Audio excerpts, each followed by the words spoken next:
And the Oscar goes to...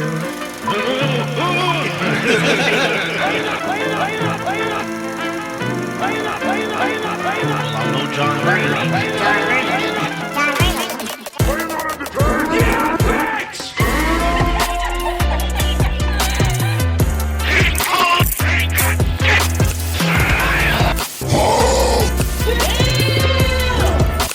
Say my name. I thought it was mid. Or you think darkness is your eye? You merely adopted the dark.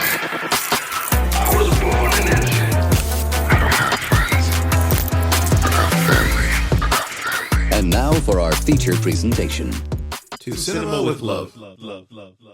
Welcome back, people, to another episode of To Cinema with Love.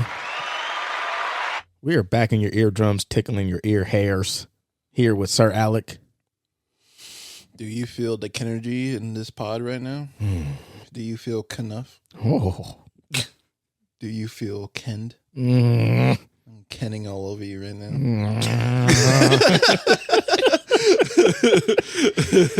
Happy Barbenheimer Day, everybody. It's here. It's here. It is actually here today. As we're recording today is July 21st, and it's Barbenheimer. There it is. Drop it to them. There it is. I wish I had a bomb. Yeah, Well, if you actually put did that in, yeah, if you actually did the fucking job, you could put that. you could have been put that in because you just used the same fucking sound effects. And here with us, John Burgundy using the same sound effects. And see, you know what's funny, man? I was gonna give you a nice introduction. It's going to be like the guy on the boards keeping everything smooth. Guy in the chair. You know, making us sound good. And then, you know, you don't add sound effects. You just fucking like, yeah. But I do add some ASMR. Don't you try Just to kidding. Don't you try to have sex with me right now. You little horny man. Horny goblin. But yeah, that's our film history, by the way, because this will go down in film history, Barbenheimer. So There you go. Look at that. Spoiler alert. Already. I was get into it. We got a good one today. Today is actually, this episode is the season finale of season 1 is what we're calling it. So Yes, sir. So every time we hit 20, we're going to start a new season. So episode 20 is going to be season 2. How do you guys feel about that? Feeling good. I'm happy we've gone this far. All right. I feel Yeah. like usually people would probably end it after episode 8. Some people ended after picking a name. I'm about to say, they stop before it gets going. Yeah, they're like, man, I can't do this. Yeah. We've been longer than The Idol. Oh shit! Yeah, we have more episodes than The Idol. 2 times over, probably, or like 3 times almost over, whatever it is. We'll also have more seasons than The Idol. Yeah. Watch like as soon as we finish. Breaking news: Idol's coming back for season 2. Idol season 2 through 5 coming soon. 2 through 5. The return of Tedros. It's like fucking Avatar now. Just seasons announced in advance. We'll go season 2 in like 2028. Yeah, right. Then they're like, all right, maybe we're done. Oh shit! But how you guys doing? What do you guys been watching? What's going on? You go first, Jonathan. Okay, don't mind if I do. Let me just pull out my list. No, I'm just kidding. For this time, I actually... As he really pulls out his list. Yeah. Like, So this time, it helps me keep track of what I've watched and like, yeah, that's all it is. Yeah. But let's hear what you got here. so number 1, I got Indiana Jones and the Dial of Destiny, I believe it's called. Yeah, I watched that too. I watched the Indiana Jones when I was out in LA. That you Brothers. didn't even mention. Yeah, you just. Oh yeah, I didn't now. tell my pod bros that I was Just- gonna be out in LA visiting Warner Brothers Studios and Universal Could've Studios. invited us. Right. We like to go to LA sometimes. And like I asked him too, like, oh, did you drive? And no response. I was just like, all right. I don't need them to know what I did. Yeah, right. I was too busy taking pictures with Robert Pattinson's suit of the Batman. Not Ron Pattinson. You took a picture with Ron Pattinson's costume. Probably not even the real costume. Probably just like some other thing they had. It's a replica. It's like his third costume. Not even movie worn. Exactly, yeah. It's the backup for the backup. Yeah, just in case some shit happens. The one I do think that is real though, because they have like cool like exhibits where they have some of the like they say official costumes or whatever, but they have the Christian Bale one, and that one is like behind glass and all that, and they were like it needs to be like airtight sealed, like air ventilated, conditioned or whatever, otherwise the suit will fall apart. And I was like, I don't know if they sold me into the story of it, but man, I mean, it looked not legit. like he's gonna wear it ever again. So I guess. Right. But wouldn't you kind of want to have that though? Like if you're Christian Bale, I feel like that'd be kind of cool, like to just have in your house. Yeah. Right. I think like that's kind of like a thing with like actors when they play like very big significant roles and whatnot. Like they've taken like some props when they shouldn't, you know, but they like admitted it in like talk show hosts. Like I have one of those. Like, what are you going to tell the star of the movie? No, you can't have this. Fuck you. Oh, perfect example. I think like Johnny Depp when he was, you know, Captain Jack Sparrow, he would like notoriously be known to like have taken the costume and like, you know, have gone to Disneyland and like, you know, pranked people. Stank and that all that. bitch up. got his ass whooped by Amber Heard in it. But this is a quick question. This is a real quick one. But speaking of Christian Bale Batman, do you think The Flash would have done better at the box office if it was Christian Bale Batman instead of Michael Keaton?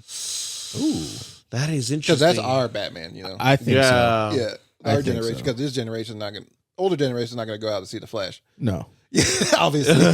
Like our generation, if Christian Bale was in that bitch, I think it could have made more money. Yeah. I think it would have done actually a lot better. Not like maybe like saved it, but for sure done a lot better. Yeah. You know, just because of the appeal. Because like you said, I didn't even think about it and put it in perspective, but you know, people that went to go watch it, I think the biggest turnoff was their main actor was like the whole thing with Ezra Miller. And like, you know, I mean, it is what it is. But if they would have had somebody that they would want to go like support and see, like the Christian Bale Batman, which like you said is like this generation's Batman, I think that would have like kind of overlooked that little piece. Because I think I don't know, but that's what I think was their biggest hurt, aside from like, you know, some of the failures that they did in the movie that we've talked about in the last episode. But I think that definitely would have helped out a lot. Yeah, I agree. And I've heard that they What else have you been watching? Him. Oh, sorry. Before we get too sidetracked. You're right. I watched Mass and The Fallout. Son of a bitch. What? Did you watch The Fallout? Son of Yeah, a why? bitch. Because we were making sure. You think he watched these movies that you suggested, Jamal? And we looked at your letterbox. You saw you watch Mass, but you didn't log in at The Fallout. Yeah, I just locked it in today. I was like, You I watched it forget this to morning. log it in. Let's I forget check. to log it in. But yes, no, I watched The Fallout yesterday or last night, whatever. No, yesterday. And then I watched Mass the day before yesterday. I tried to watch them closely to the day that we're going to record the pod so it could be fresh in my mind. Okay, I but figured that's kind of like... it said you watched July 21st. Really? So today. Oh, yeah, I logged it in today. That's what I told you. No, but it says watched. Really? Oh, because I like put it, and that's when it says it's watched. You've been caught. Okay. Got your ass. Got you. So, yeah, watch those. We'll talk about that later. And for TV shows, a little bit of reality TV show for y'all. Y'all are big fans of reality TV, and I've just started dipping my toes into reality TV. But Stars on Mars. The fuck is Oh, that? God. Yes.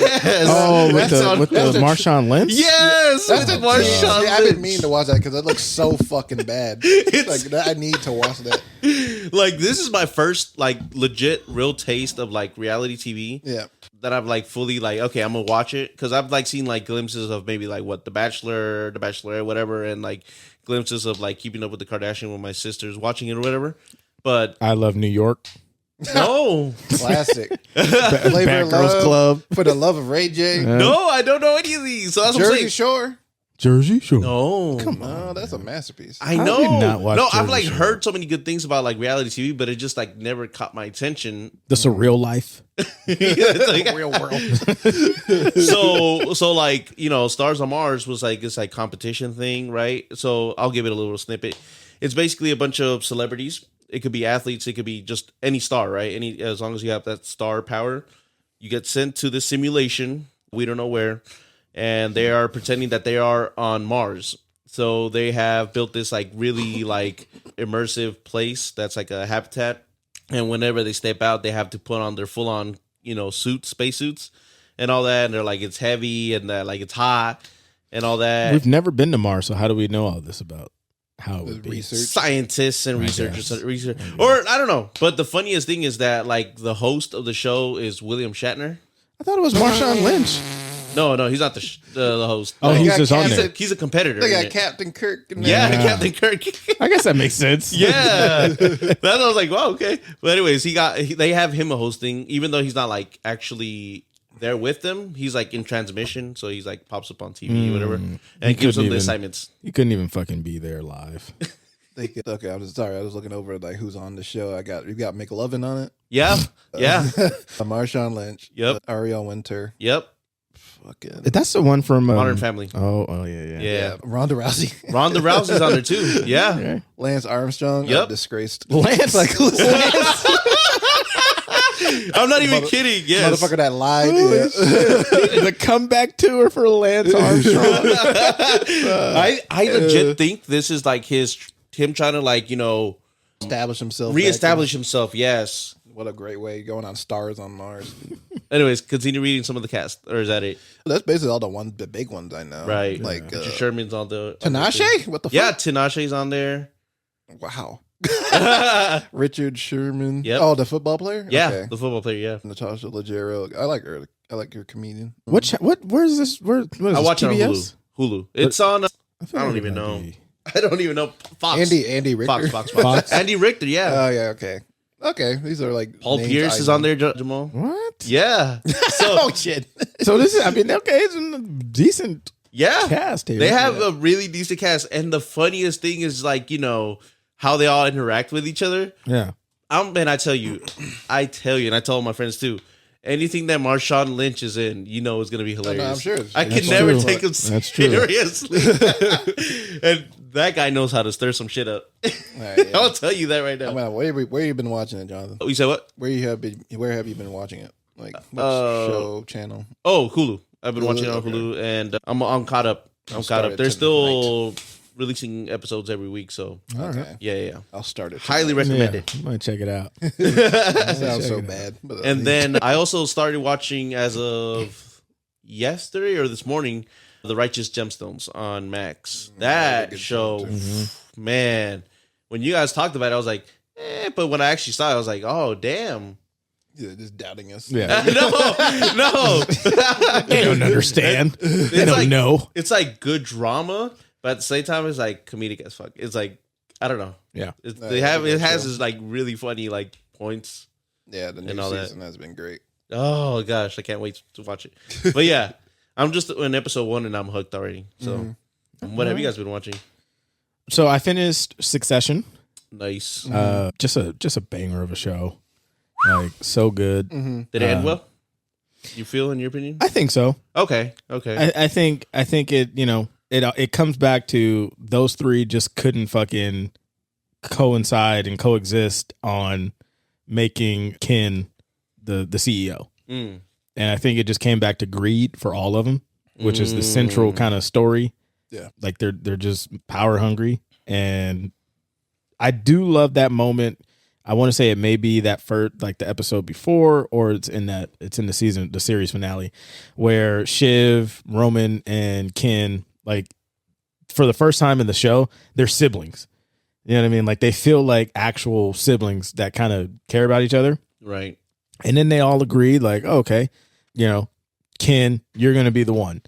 And then it becomes, Shiv again, just kind of power hungry. And she's like, well, why it have to be you? And then come to find out, spoiler alert, if you haven't watched it, it's Tom, which is a complete kind of curveball. But then I was thinking about it as I was watching the show, and like, that was kind of Shiv's whole thing in the beginning. She was like, well, why not give Tom a shot? Why not give Tom a shot? Wait, Alec, did you finish it? Almost there. I know what happens, but Oh, okay. I'm not afraid You of should it. have seen Jamal's face. He's like, "Oh shit!" I'm not afraid of spoilers. Right. Because I already know what happens. Because I was just going, He and then I'm sitting embraces here, them. and I'm like, damn, I wonder if Alec has finished it. Yeah. I was like ruined it. It's all good. But yeah, so that's kind of like Shiv's kind of whole thing. Like in the beginning, she's like, "Oh, give Tom a chance, give Tom a chance." Mm-hmm. And so, when they find out that like it's Tom, and he tells her, in that moment she knew like, okay, I'm not gonna say it because you're not there yet. That's fine. But yeah, great show. Yep. Yeah, I enjoyed it. What else have I been watching? Righteous Gemstones. Yep. I started season 3. Started Black Mirror. I finished The Bear. Oh my god, Need to catch up on that. man! I It's need to watch it. Period. it's so good. Like especially this season, the way that they kind of did it. Did it start off slow, or is it just? No, it kind of jumps right into it. Okay. Yeah. Okay. Jumps right into it, and I just love like the kind of the character progression of Cousin over over the show, at least over this series. I won't spoil it. Cinephile Richie. But yeah, so good. And I know I was saying like back in January, I was like, oh, The Last of Us is the best show of the year, and we're only in January. I still kind of think that, but The Bear is right there, man. It's like nipping on its fucking heels. Oh, I think. Around the ninnies. It's nipping on its ninnies. I've been watching, and then I've watched like some Power Slap, which is Huh. which is like if you don't know what Power Slap is, Right. So there was this first kind of slap fighting league on YouTube where just these hillbillies in fucking wherever are slapping each other in the fucking face. Uh-huh. And for some reason, it's just entertaining. It's a golf. And so then Dana White, the president of the UFC, was like, "Oh, shut up! There's money here." And so now, like, it's this whole big kind of thing. Like, it's not a part of the UFC, but it's like Its own like league type of thing. Okay. And so, like, I'm just watching these people, and like they're getting fucking mauled. Like they're revving up. There's like slap on 2, and they're like 1, 2, and then like bam. And it's like motherfuckers are like just knock the fuck out. It's like I'm like, why am I watching this? But then at the same time, I can't look away. Exactly. Yeah. Like, I don't know. Have you guys seen it? You look like you've seen it. I've seen it. Yeah. Okay. I've seen like maybe clips of it like on social media or something. Right. But it's funny because you know what I feel like that is? It's like their doorway to like UFC or like more violent stuff. You know what I mean? For people that don't like to watch any like violent stuff, it's like a doorway or like a taste like, oh, maybe I might not be bad to watch like, some people kicking each other's asses or something. Hey, I'm not saying I would sign up. Yeah. But if I'm practicing a slap, I'm practicing a slap. But yeah, so that's what I've been watching. Dope. And Mass in the Fallout? Well, I don't know, maybe. What I've been watching things like movies and TV shows, a mix between them. Nice. In terms of movies, I watched Insidious, The Red Door. Yeah, that was bad. Dun, dun, dun. I ain't gonna sugarcoat that shit. That shit was ass. A 2-pack of ass. Man, I'm not even gonna try to make it sound nice. It was both them cheeks. But yeah, me and my friends went down to San Jose to visit another friend that lives down there. Nice.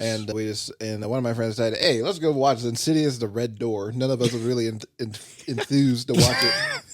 We were like, okay, fine. Whatever. There's like other movies like Indiana Jones, Asteroid City. No, let's watch this. And then we watched Insidious, The Red Door. And one of my friends came out of that so mad that we watched it. He was like cursing. I was like, why did you make us watch this fucking movie? It was so boring. It was just like all the jump scares were just so easily like to predict and just, and good it made money and made a good amount of money, but good for them. But it's a bad horror movie all around. I don't think I ever want to see it again. Goodness. But yeah, then after that I watched Indiana Jones and Dial of Destiny. You watched that too, John. Yes. Yeah. What did you think of it? I want to hear your. So I told my friends I liked it better than the one with Shia LaBeouf for sure, but I felt like it was different than the previous ones, like the 1 and the 2. Oh yeah. It felt like more it was trying to go into the direction of like it wasn't in an Indiana Jones movie. It was more of like what was the like passing the torch on almost type thing. I don't want to ruin it for anybody, but that's what it felt like. It felt I'm not gonna watch it. No. I mean like other people that watched it. But, yeah. Well, that's why you say spoiler. You got to have the spoiler alert. Oh, fine. I guess I'm gonna spoil I it. have to use it. Spoiler alert. But And can you update that, please? okay, God damn. I'll see what I can do. He's so feisty today. It's the sun. It's this heat. Anyways, I don't like that it like didn't focus on Indiana Jones as much. It felt more of like what is it? What was their Helena? But what was her nickname that he kept? Oh, Wombat. Wombats. It felt more of a wombat movie. That's some old man shit. This called Wombat. That's how I legit forgot her name. All I thought her name was Wombat. That's Wombat in the Dial of Destiny. Yeah, it legit felt more like a Wombat and the Dial of Destiny than Indiana Jones movie. Okay. Which I mean, I guess I wouldn't have minded it, but like I went to go see Indiana Jones, which I guess he was in a fair share of it, but In every scene. yeah, no, I know, but like I don't know how to explain it. It was it was good. It was good. Just wasn't quite to my liking. Yeah. Yeah, I don't know. It was just something in it that didn't like fully get me invested. I thought the scenes with him being like younger, I was like, whoa. I think they pulled it off pretty well, especially with the lighting. They were super smart with the lighting parts. I loved the little like parade scenes with him on the horse and all that, and in the subway. Yeah. That was really good. Other than that, like yeah. Didn't it do worse than Flash at the box office? Maybe I haven't really checked the updates on that, but I know it cost a little more than the Flash. Because it's like, who's checking for an Indiana Jones movie in 2023? My dumbass. Because I'm a huge fan of Indiana Jones, the franchise in general. Yeah. So. But yeah, I enjoyed them. I should say I enjoyed Indiana Jones and Dial of Destiny. It's just like I'm such a big fan of these movies. I'm like as big as hypocrite and as biggest fan at the same time. It's like a abusive relationship. Same thing with Star Wars, but I hate Star Wars right now. But but the thing is like, even though the newest director, James Mangold, this is the first time Steven Spielberg hasn't directed any of these movies. But he's a producer, executive producer on it, I believe. But he did. I think James Mangold did an overall pretty good job of it. Yeah, like there's parts of it that have that classic Indiana Jones feel, especially like the first I don't know, like what was it, 25 minutes where he's like younger, the old, yeah. But it's just missing that certain Spielberg like touch to like the action that's sequences. what it is. Like he just like Spielberg is like such a master at like action and like just like blocking out and scenes adventure and stuff. Like, yeah. Everything else compared to that just feels standard like in this movie. It just felt like it's like oh okay. I kind of feel like I'm looking at like a green screen background and him just jumping around.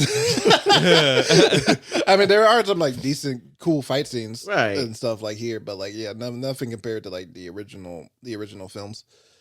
And I kind of disagree with you about like it feeling like her movie. Like I feel like it's like split pretty well. Okay. Like, but like I feel like it's more Indiana Jones movie because it's just like he's just like old and sick of shit. Yeah. Like you can tell.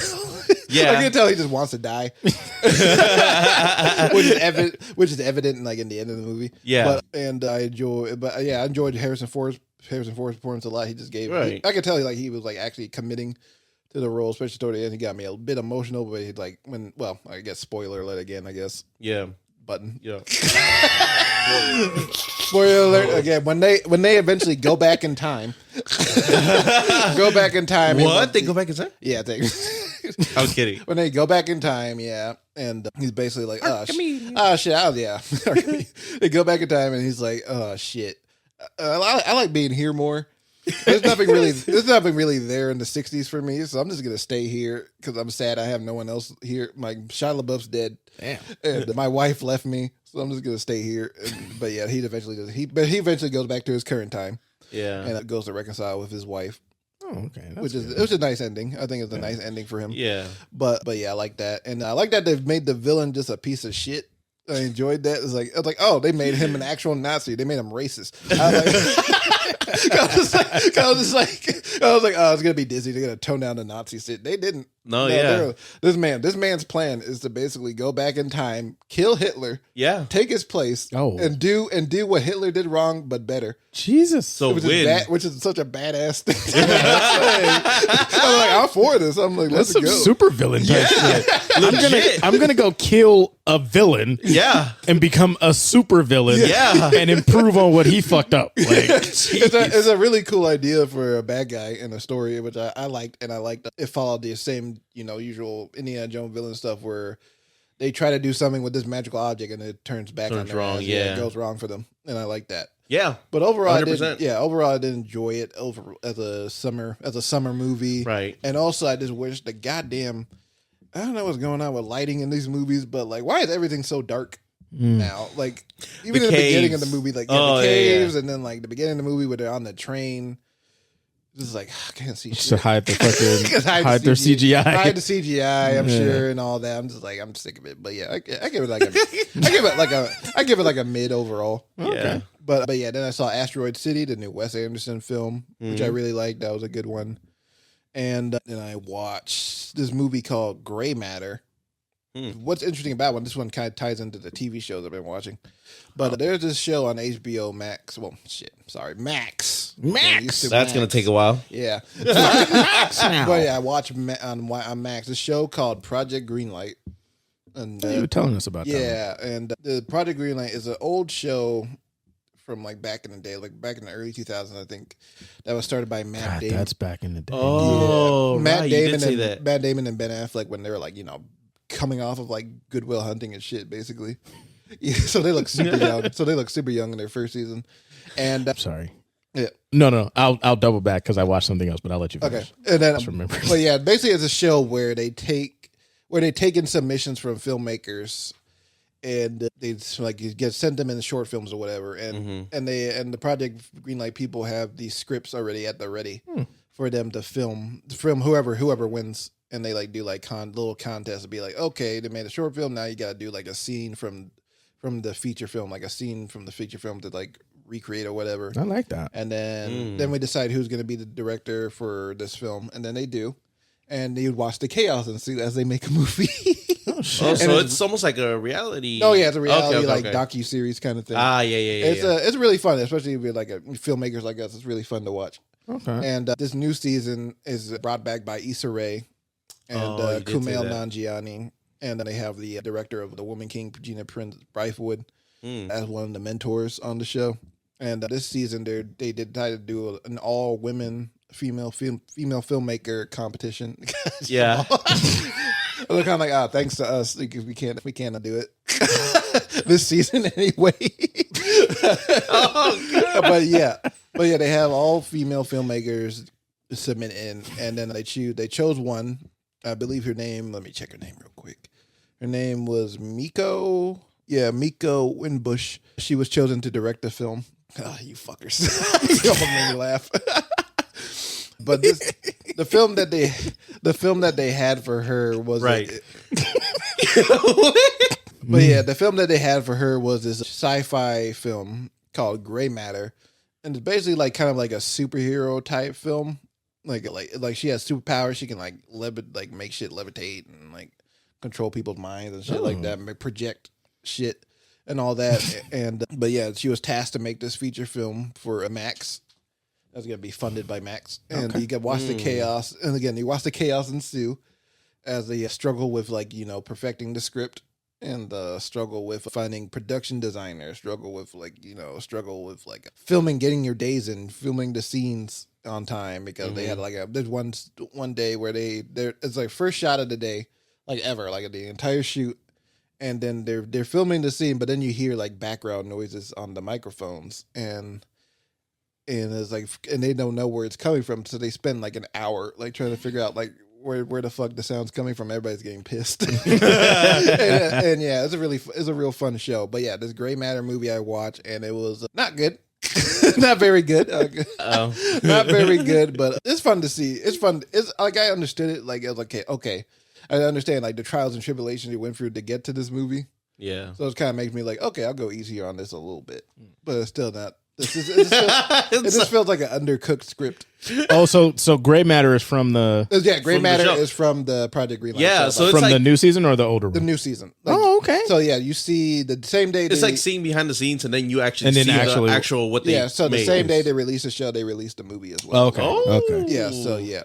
Max actually, went Yeah. all the way through this That's thing. I kind of That's like that pretty good. concept though. Yeah. So yeah, I mean, I think it'd be fun for you guys to watch. Yeah. Yeah, Come back on the 100%. show and watch the movie too. So Who was the one? black woman, Miko Win. Winbush. Yeah. But yeah, after Gray Manor, I watched Mission Impossible: Dead Reckoning, Part 1. Part 1, yeah. And I'm surprised you haven't seen that yet, Jonathan. Man, I wanted to. I'm so sad. But no, I watched it the other day, and Mission Impossible is probably my favorite action franchise of all time. Because this movie kicked all kinds of ass. Okay. Yeah. Tom Cruise, 2 summers back to he back. knows what he's doing. You can say whatever you want about his personal life. You can make fun of that he's short. He's a short king. His height. But this man knows how to make a goddamn movie. Yeah.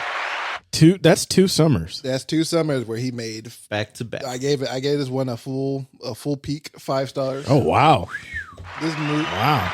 This Yeah. movie was a pure adrenaline rush of a film, and near 3 hours and doesn't let up at all. And Part 1. this Part 1 too. But basically, what I love about it is that it feels like a full on spy film. Nice. Like a lot, like it's like really like goes more into the spy genre than like the last couple did. I feel like not since the first one. I feel like the espionage, I should say. Yeah, espionage would be the right word.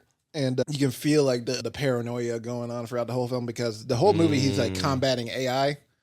Oh, wow. Yeah, so like it's pretty on point for what we're dealing with right now. Yeah. But No kidding. It's Tom Cruise versus AI. That's gonna be a movie. It's controlling technology. It's like finding out where he is. It's like pretending to be people's voices on over the phone when he's like trying to like communicate with his team. So it's really fucking with him. It's really interesting to watch.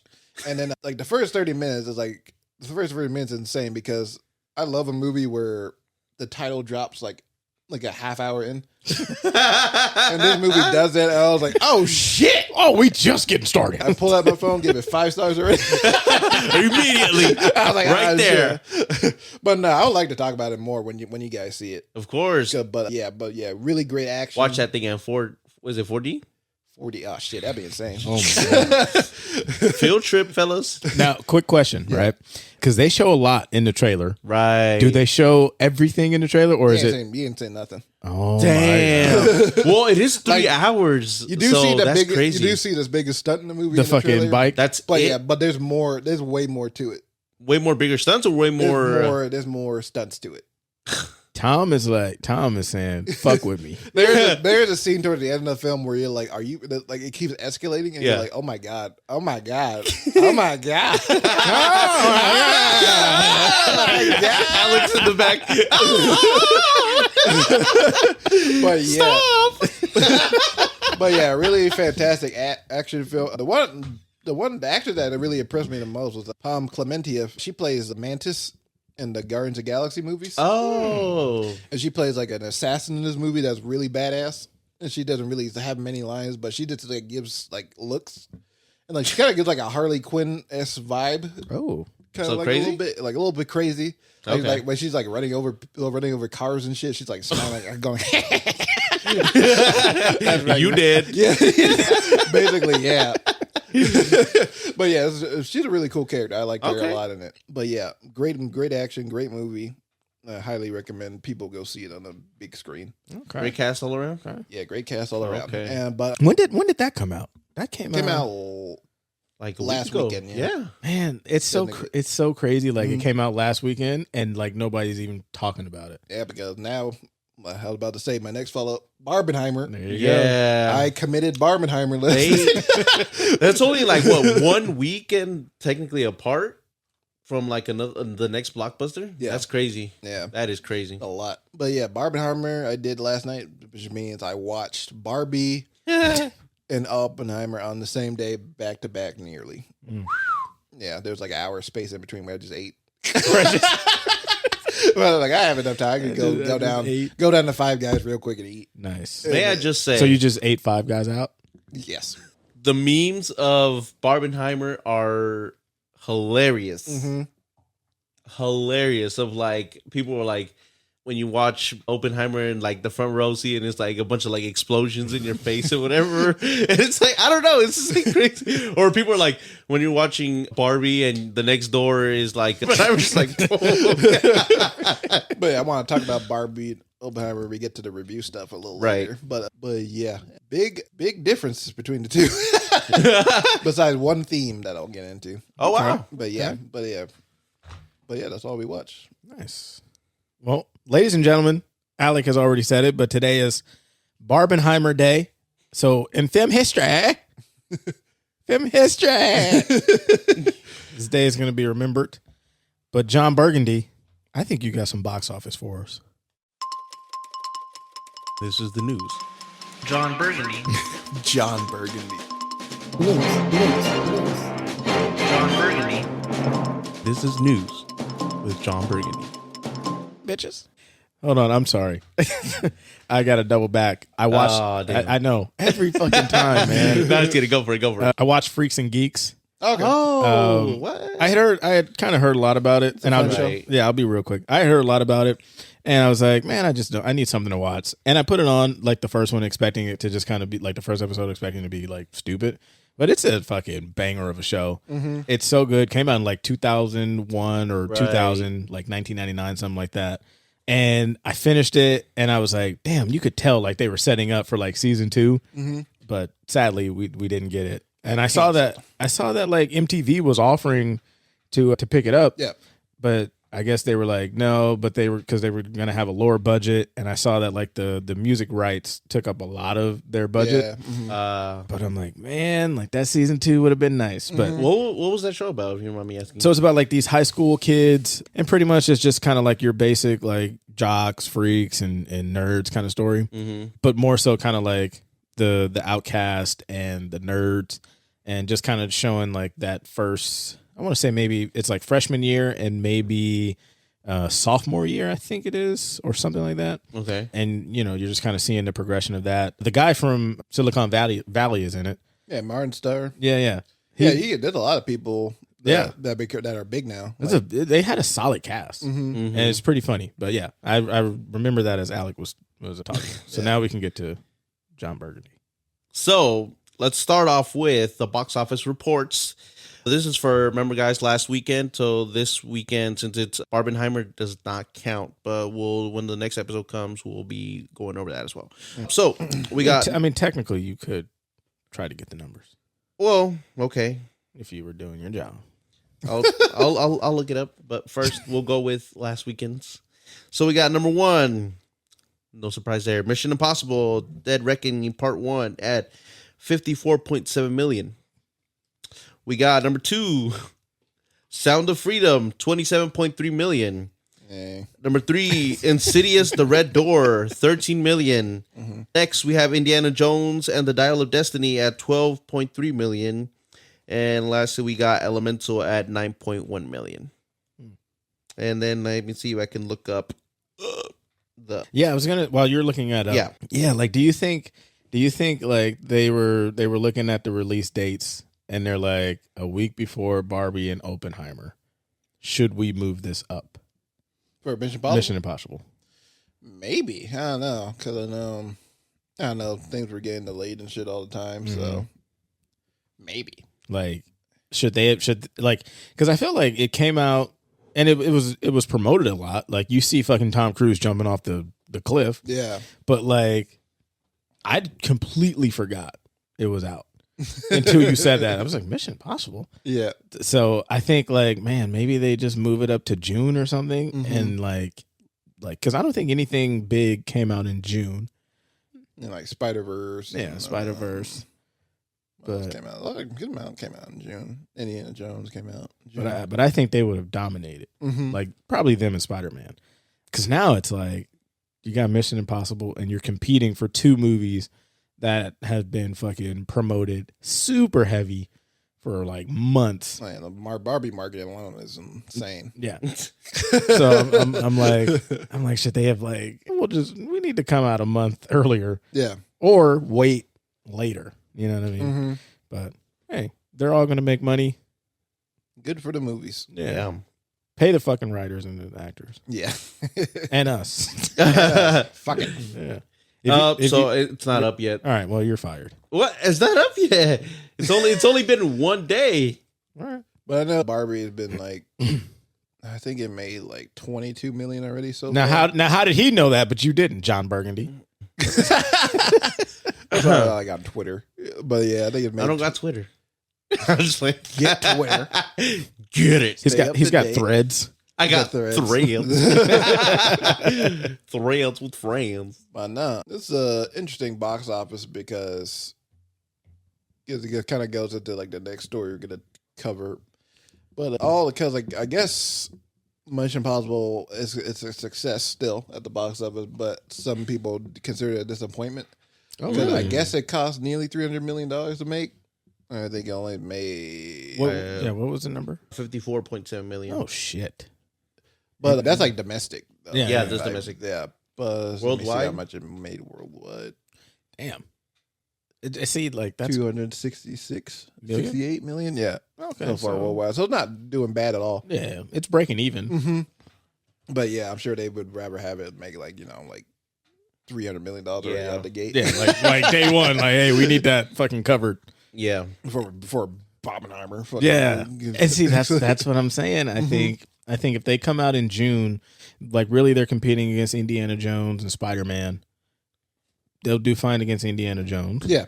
Spider-Man will probably give them a little run, but they should be okay at least until like today. Like they could have a good month, and then Barbenheimer just takes Exactly. off. Yeah. Mm-hmm. But yeah, also- That's what we're calling it now. No, man. no, I know. It's just hilarious. This beast. But yeah, this goes to the next topic about inflated budgets and ish like that. Are we talking about Steven Spielberg's 2013 industry implosion theory? We are. So, sorry. Oh, sorry. In the last few months, many films have been declared a box office flop or disappointment due to the inflated budgets, such as The Flash or the latest Indiana Jones, costing over $300 million each to make. Back in 2013, while at the opening of School of Arts building at USC, director Steven Spielberg predicted that somewhat a half dozen or so 250 million movies would flop at the box office and 250 million, not 250 million movie. Wait, what? $250 million movie. Oh, not $250. I'm so like sorry. every movie ever. Yeah, God, I meant. Yeah, thank you. Like $250 million movies would flop at the box office and alter the industry forever. Adding that the prices will be inflated as well, saying that you'll have to pay about $25 to see the next Iron Man. You're probably only going to have to pay $7 to see Lincoln. While it is agreed that Spielberg and George Lucas created the modern blockbuster, they have trouble getting non-large IP movies to theaters. Lucas shared that he has had trouble getting projects that aren't franchises like Marvel to get off the ground. Lucas saying that the pathway to getting into theaters is getting smaller and smaller. What do we think of? What are our thoughts, and what do we think about movies belong only to blockbusters now? I mean, That's this is 10 years ago. 10 yeah, years ago, we're in a whole different world. Yeah. Yeah. and it's only getting more right, Yeah. and more happening. Yeah, you kind of hit the nail right on the head, Yeah, which is crazy, like 10 years ago. But what do we think of these What's thoughts? crazy is that he if it was impossible for like smaller, whatever, or like more independent thought films to go up 10 years ago. Now it's even more so than before, because like Jamal said, over like what the past 10 years, there's like almost that what do we call it, superhero fatigue? Yeah. I think we are getting closer. I think and hope that we are getting closer to that, superhero fatigue, and that people are like, okay, show me something new, show me something original, show me something different. I'm tired of watching these franchises. Obviously, not Mission Impossible. That could stay here forever, but God. but everything else. Let's see some new stuff. Maybe I don't know. I'm wrong for saying this, but maybe a new franchise, something new that we can build upon. Let's leave the old stuff. There's lots of great ideas. I think I actually don't mind kind of the blockbusters kind of owning like the movie theaters, because I think like that's what they're there for. Like they're the big blockbuster, and I think like he was saying something, it's getting smaller, getting into theaters. I think that's kind of okay, because there's a lot more different avenues now to where you can kind of still get your movie seen and get it out there. It's like, yeah, you're probably not going to do those monster numbers, but like back then, and I don't think Lucas was talking about this in 2013, but just now we got Max, right. Netflix, Hulu, Apple, Prime. Right. Like before, yeah, it was just the theaters. Like you kind of had to, your shit had to go there, and it had to make this crazy amount of money. But I think now it's like okay, no, I can come out on Apple, and people will still go see it or watch it, right? And I can probably make a decent amount of money on it. Yeah, but I do think blockbusters, like they always are going to be there. Right. And I think probably with the inflated numbers, probably because of a lot of it is like CGI now. It's probably rare that people are shooting practical. And so you think about like the whole, because he did the bomb and they only had one take or something. Like, think of that. He's like, no, I actually want to kind of recreate it. It's like, Nolan, are you sure? I'm gonna blow the planet. If it works, it works. Nobody will ever fucking know. Bobby Yo did it back in the day, so could I. but yeah, so I kind of think that now it's not as big of a deal, like if it doesn't come out in theaters, right? But I think a lot of movies now are CGI. That kind of helps with the budget, as to why it's like $300 million. So yeah, I don't know. Okay. There's more mix on it, just because I think there is like a lot more ways to get your movie out and seen by people. But I feel like the way these companies like Netflix or whatever, Hulu, like they'll have these like really good like mid-budget movies, and then they'll just throw it on streaming on a random day, and then they'll never promote it. It'll just get lost in the ether. Because they've been doing these things where they've been recently like just like taking movies off completely. Yeah. Off streaming service. Like there's this like really? There's this thing on Disney Plus called this movie called Crater, which is like a sci-fi film with like starring young kids. It's basically like it looked like the Goonies like in space, basically. It looked like a pretty fun movie. I was like, okay, I put that on my watch list. I was gonna watch it. Then like 2 weeks ago or something, they announced 2 or 3 weeks ago, they announced like, oh yeah, the Disney Plus just like shipped it off because they don't want to spend more money on it. It's like because they don't feel like keeping certain things off, because you're paying. Where did you say we were gonna watch this at? Disney Plus. Oh wow. Yeah, like it's like certain, because they pay to like keep those things on there. Yeah. Because they gotta pay people. You're gonna get to that. You gotta pay people to. They're keep actual Goonies. They gotta pay these people to like keep these things on here and stuff like that. That's residuals and all that. So they don't want to do that. So they just like completely erase it out there, if not even giving it like a Blu-ray release or something like that. And it just sucks. So I'm just like, what's the point of like? Why would I want to trust these streaming services? They could just take it off like any point in time. True. And the whole blockbuster thing is like, yeah, I can definitely like agree with like movie theaters. Like you can definitely see blockbuster there. That's what the big screen. That's what it's there for. But also there should be like more variety in movie theaters. I don't think I would be happy at all if it's just like nothing but like watching Marvel, Star Wars, and like in like DC or whatever. Like if that was all there, I'd just be like, oh shit, I'm never going to the movie again. I just live at home. That'd just be so depressing to me. It was just like, really? This is all that's here? Is it? This expand your palettes, people. It's fine. You can watch a little indie film every once in a while. It's fine. Right. There's theaters you can watch it for $5 if you don't feel like spending like $15 on a movie, which I get. It is expensive to go to movies. It could be a luxury. That's not even snacks. Yeah, I'm about to say I spent $20 on popcorn. You telling me movie tickets cost $15? Plus parking? Yeah. But yeah, it could definitely be a luxury to go to the movies. But I just feel like it could be a blessing and a curse to have have streaming services available to you, even though it has given us like good things too. I'm not gonna act like streaming's the devil. I just feel like selling your soul away. I just feel like these companies treat it more like content than they do like actual like crazy films and TV shows. Yeah. With respect. I could see that. Mm-hmm. It's a wheel that's just turning, and it's like we just take one out, pop one in, take one out, pop one in. Mm-hmm. Yeah, so I get that. Then with the budget thing, it was like I don't know where like a lot of these budgets go into. I'm just like, why are you spending $300 million on an Indiana Jones movie? None of the other ones cost that much. Why does this one make such a big difference? But do you think they actually go back in time? They combined all the other Indiana Jones budgets. But like, do you think it's just like these IP names where it's just like Indiana Jones, Jurassic Park, whatever? Like, it just seems like no, we gotta put as much as we can into it, just because it is. We'll make it back. Yeah. Even though this year they haven't really made anything back.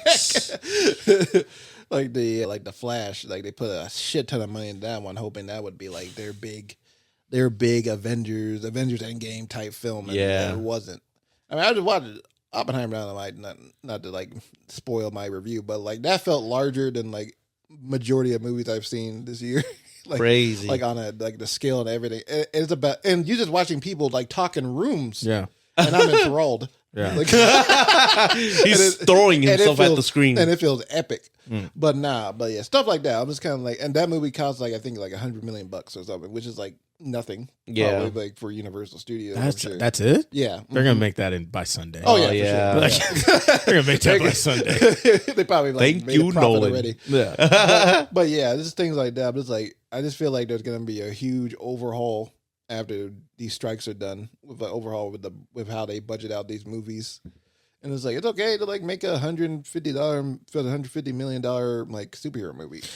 do you think it's the like keep it simple stupid? Yeah, where like they're overthinking, like, oh my god, okay, it's the Flash, we need this, we need that, we gotta have this, you know, like where it's like you said, $150 million Flash movie, like it may be better. Yeah, exactly. You know, because it's like you're not like playing with $300 million, and it's like oh, okay, we can 150. It forces you to really kind of hone in on stuff. Yeah. And it's like, it forces you to be creative more, often with how you do things. I don't know how much Superman Legacy is going to cost, like the new James Gunn film, but I'm assuming it won't cost like $300 million. No, I don't think so. Hopefully not. It's $400 million. If they fucking want to stay in business, they better not spend that much money on Superman. But then also to tie in on this, like you see movies that maybe have a $10 million budget and they're fucking nominated for Best Picture.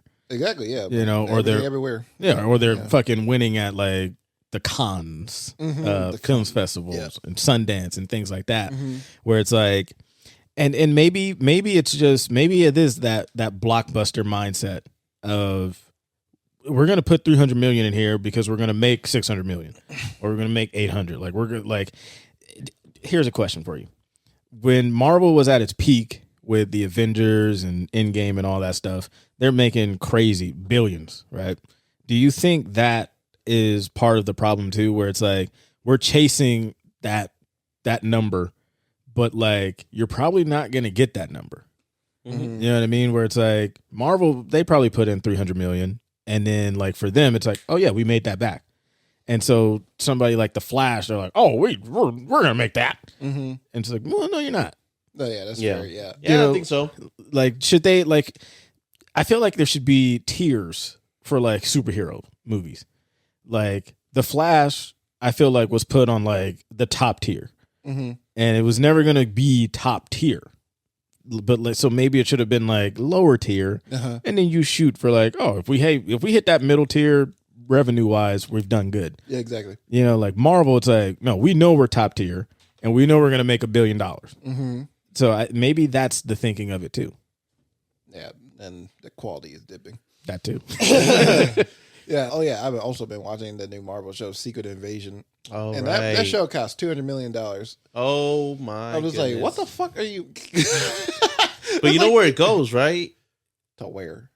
The people that they pay to go randomly wear those masks, those scroll masks in the You like, mean the background. people they don't pay? Hey, of course they pay them like $1. They pay them. Go stand in front of that cameraman. Over You're working there. overtime, bitch. You're getting a meal. Oh, Yeah, you want to 50 get cent paid? over. That's funny. That's Hey, funny. Thank you for making me laugh. Fucking Bob Iger would be like, ha, bitch. Thank you for my Lambo as I just skirt off of the fucking parking lot right here. Fuck you and your fucking poor life. Like, be reasonable, man. That's what Bob Iger said. No, you're paying like a bunch of people each time on every movie or show. You're paying everybody. That's why these budgets are so much. But I'm just like, it's just Samuel L. Jackson like talking to people in a room like majority of the time. I'm just like, why does it cost this much? Yeah. This is ridiculous. Like, I just want to get like 5 million. Yeah, just give us a $5 million. You know what wonders we do? We got a $5 million shit. Just give us 5. We can make Jesus, that. man. We could make. I'm pretty sure that's what the Gray Matter film cost. The Project Greenlight film, $5 million, something like that. Speaking of people not getting paid, So, as of recently, SAG-AFTRA members go on strike. The film industry has been making some major headlines these past few months, starting with the WGA, which is the Writers Guild of America, strike on May 2nd, which caused some delays, but film productions were allowed to move forward until much recently. I'm sorry. On July 14th, after ongoing labor dispute with the AMPTP, which is the Alliance of Motion Picture and Television Producers, SAG President Fran Drescher. Fran Drescher. Sorry, I'm still in my Indiana Jones. Do you even know who she is? She's from the fucking Nanny. Yeah, she's the nanny. Oh, He does have no clue what that is. It's so funny seeing the Nanny as the president of SAG. I don't know why. You just hear crazy. Fran Fine going like, We want money, Mr. Sheffield. Equal rights. no way. They're not paying us. Come on. you sound like a parakeet. We love you, Fran Drescher, the nanny. Fucking stand for what you believe in, Fran. I used to watch your show all the time on Nick and Night. Wow. Continue, Jonathan. So SAG President Fran Drescher announced a strike, which means actors will not lend their talents to movies, TV, and radio until a deal is made. The strike came to a 98% agreement with actors amongst the likes of Jennifer Lawrence, Quinta Brunson, Rami Malek, and many more signed their willingness to not work if an agreement couldn't be found. While SAG tried their best to come to a fair agreement on actors getting a livable wage.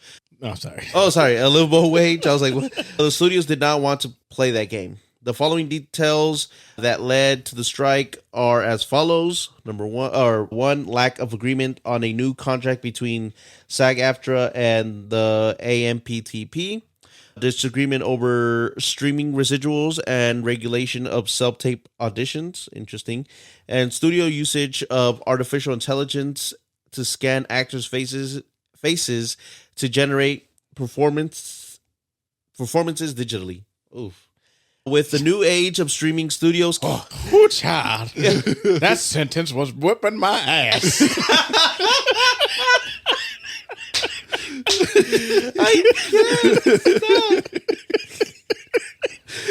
Lord, protect me.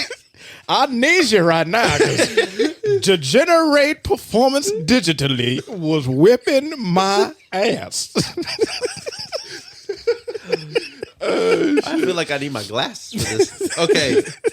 With the new age of streaming, studios keep things such.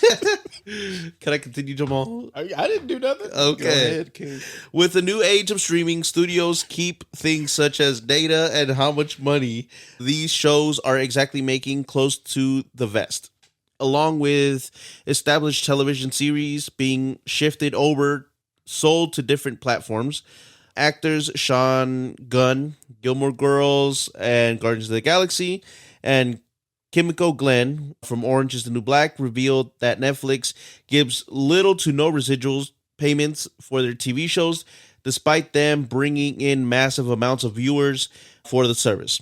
As for AI, studios plan to pay actors a one-time fee to scan their likeliness and digitally place them into backgrounds of movies or TV shows whenever they want.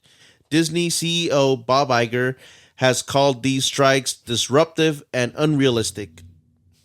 Oh, I was like, is the earth shaking? That's Oppenheimer about to explode. Oh, damn. But Well, we had a good run. what are our thoughts on the strike? Alec, you want to go first? Yeah. So yeah, this whole thing about the SAG-AFTRA strike has been looming for a bit. We talked about it a few episodes ago with Abby Tozer about she could be eligible for a SAG, but she said not to just yet, just in case this whole thing happens. Right. And well, it did.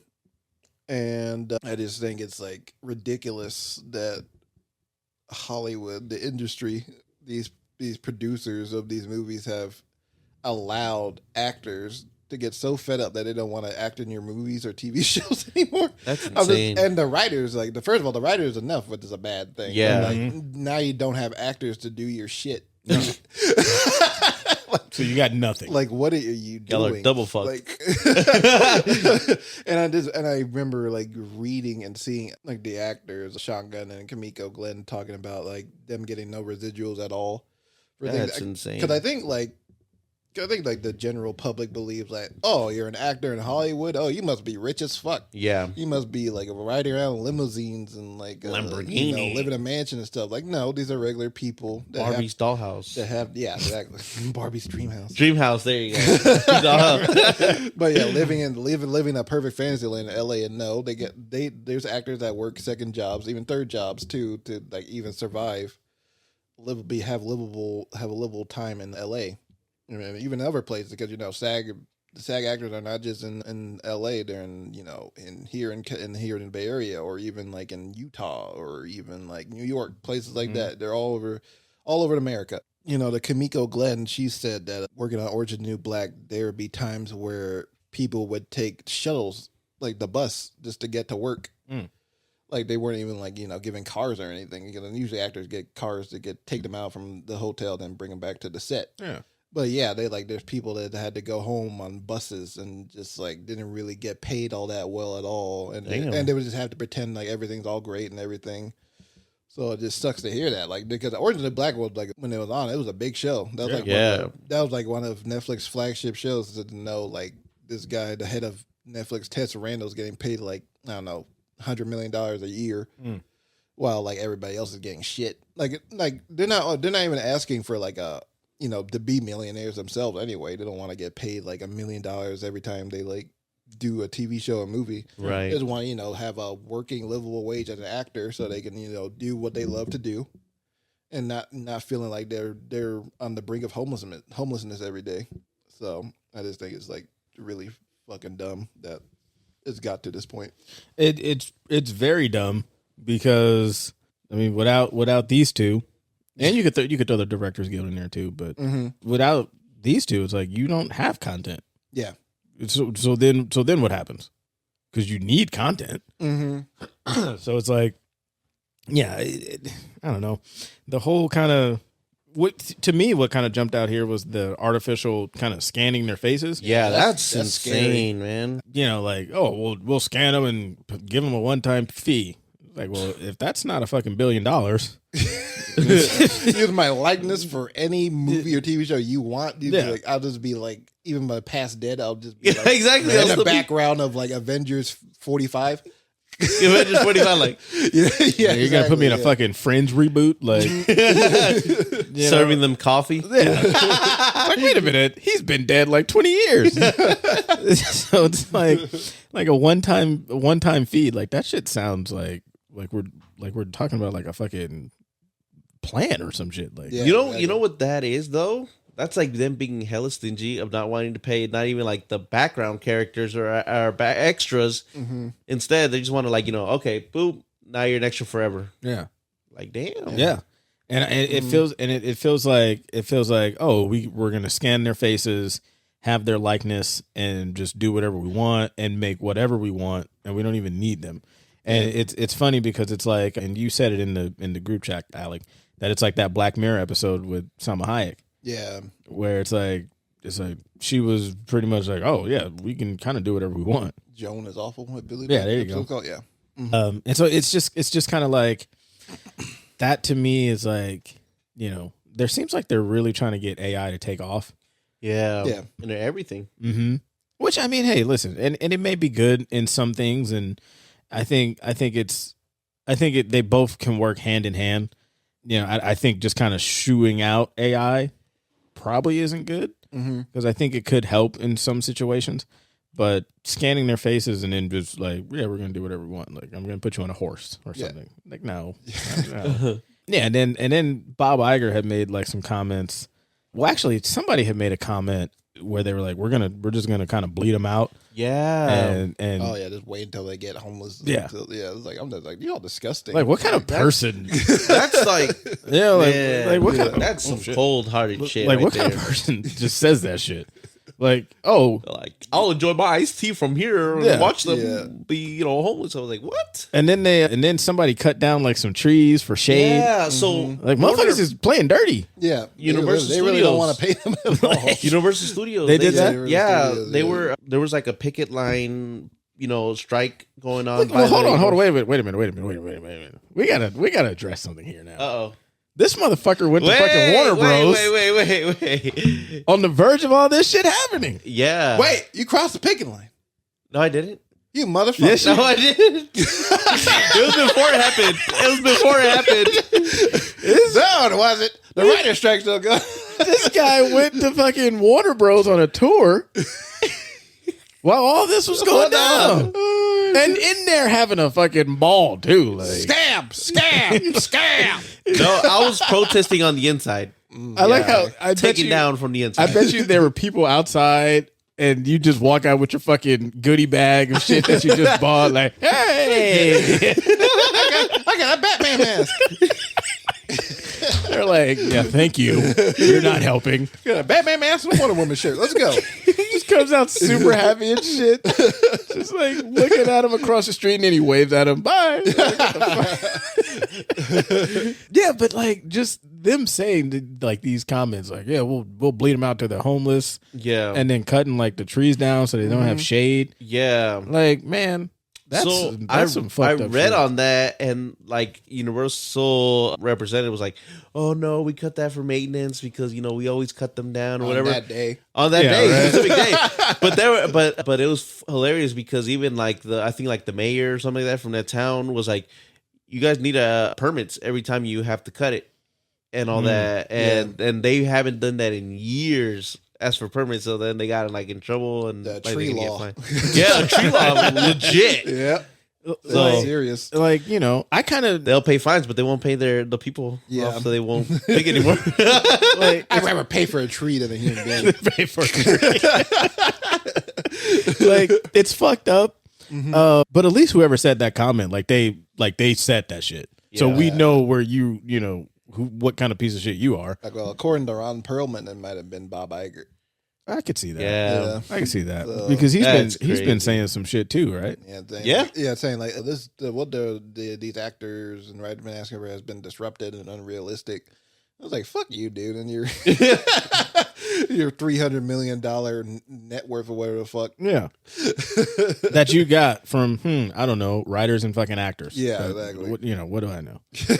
I don't even win a livable age. What do you mean, poor? What is that? What is poor? And this motherfucker, Somebody, Jamie, look it up. and this motherfucker is like building like a new yacht currently, I think. Oh, So it was God. Like, you suck a dick. But it's so he could, it's so he could feel homeless because Yeah, exactly. his yacht it won't be on land, so it's like homeless. Exactly. Like, yeah, I don't. Oh, This shit is God. kind of it's sad. Icky. What about the directors? They signed a new agreement, right? Yeah. DGA, it's all good. I'm pretty sure. I wish they held out. I was gonna say, do you think if they would have waited and you got all three, Oh, they're done for. shit would have been like. I think if you had all three together, Yep. I think this would have been resolved fairly quick. Yeah. Because then it's just like, okay, we got nobody. You literally, not shit. Yeah. Yeah. Because that's why, like, Christopher Nolan's still out there, like, promoting Oppenheimer and stuff, because, he's under contract, too. And, he wants the movies to succeed. But, yeah, he still stands in solidarity with the actors and writers because he said he's not going to, like, work on anything new at all until, like, all this stuff is resolved. So that's good for him. You know, that's what he could do. But yeah, like the cast of Oppenheimer, the day the strike was announced, they were at the premiere and everything. Yeah. And then when the movie started, Christopher Nolan came out. I was like, yeah, the actor's not here right now. The actors left because the strike started. But yeah, we Good did for them. solidarity with them. But I'm like, that's cool. Yeah. They just dipped out on them.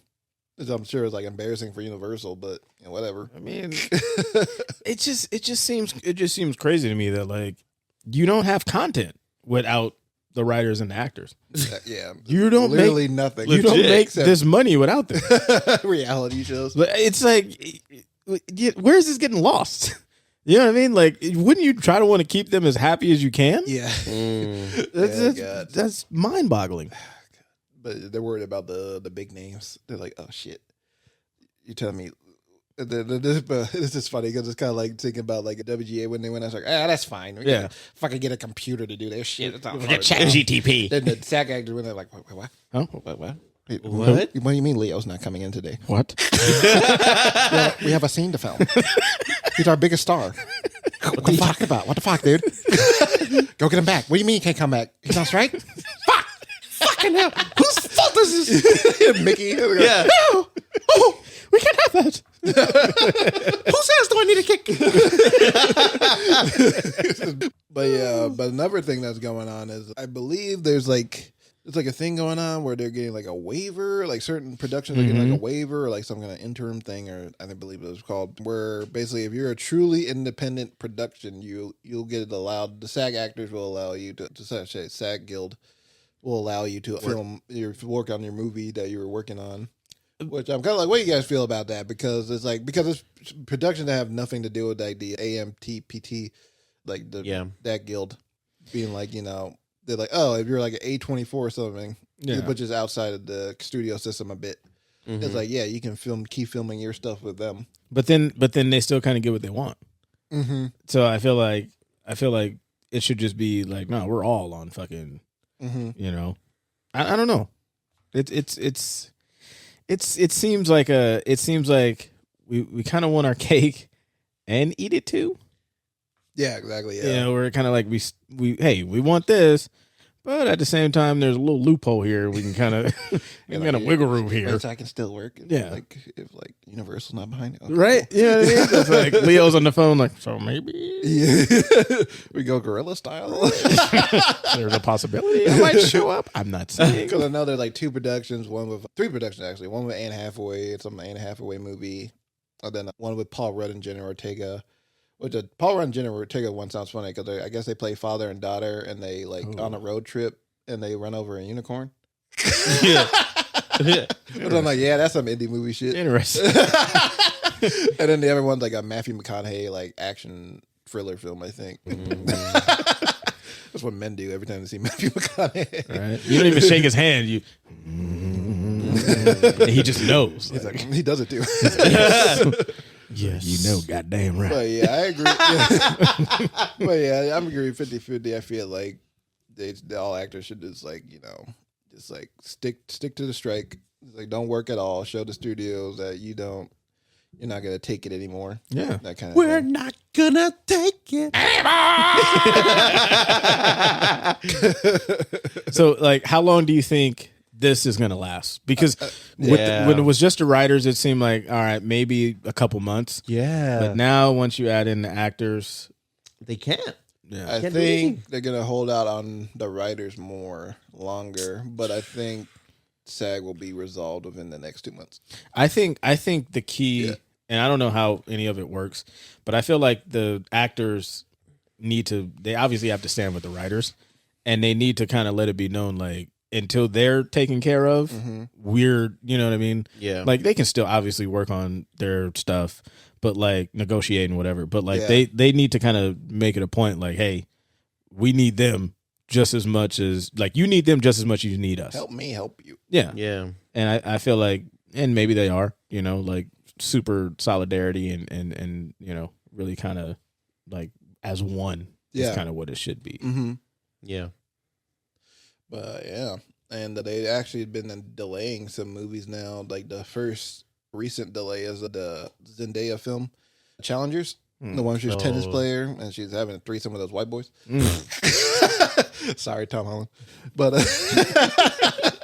well, yeah, that got delayed up to April. Yeah, April to next year. That's so cool. And now it's supposed to come out within the next 2 months. So like, I was looking forward to that movie too. It looked really good. But whatever. And they might delay Doom 2. I'll be pissed if they do. I'm like, fuck you, Hollywood. And Damn you, Hollywood! Fucking not paying everybody shit. I hate you. Like, you may make delaying Peak like that. Oh, fuck you up. But you know who was happy with the delay of Zendaya's movie? Oh, Tom? Yes. He didn't have to watch it yet? He's like, delayed? Oh. But did you guys see Fran Drescher's speech on the whole thing? I did not. It's a good speech. She was mad as hell. I can imagine. She was like, basically like, fuck you guys. We try to negotiate a fair deal. You guys wouldn't. Yeah, I think they're even like generating like AI like responses to her. Wow. Instead of, like actually like making emails and shit to her. It was just sucks ass. The studios? Yeah, so the studios like just like instead of just like actually talking to her, they were just like setting up AI emails. So they're just like really embracing that AI like, train. This is like don't care. They're legit, yeah. They're like, they're really just like, yeah, we're not even trying to do no work. they're like, whose email is it from? Oh yeah, just send the AI. Yeah. The nanny? Okay, fuck her. Yeah. Okay. Chat GPT, send. Tell her go fuck herself and all of their wants and whatever they want, and say it as harshly as you can. Yeah, but yeah, this industry. I know you're listening to me, industry.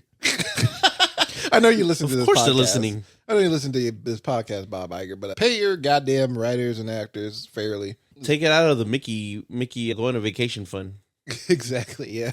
Mickey can stay working at Disneyland. You can afford a couple bucks off your pay. God damn it. For real.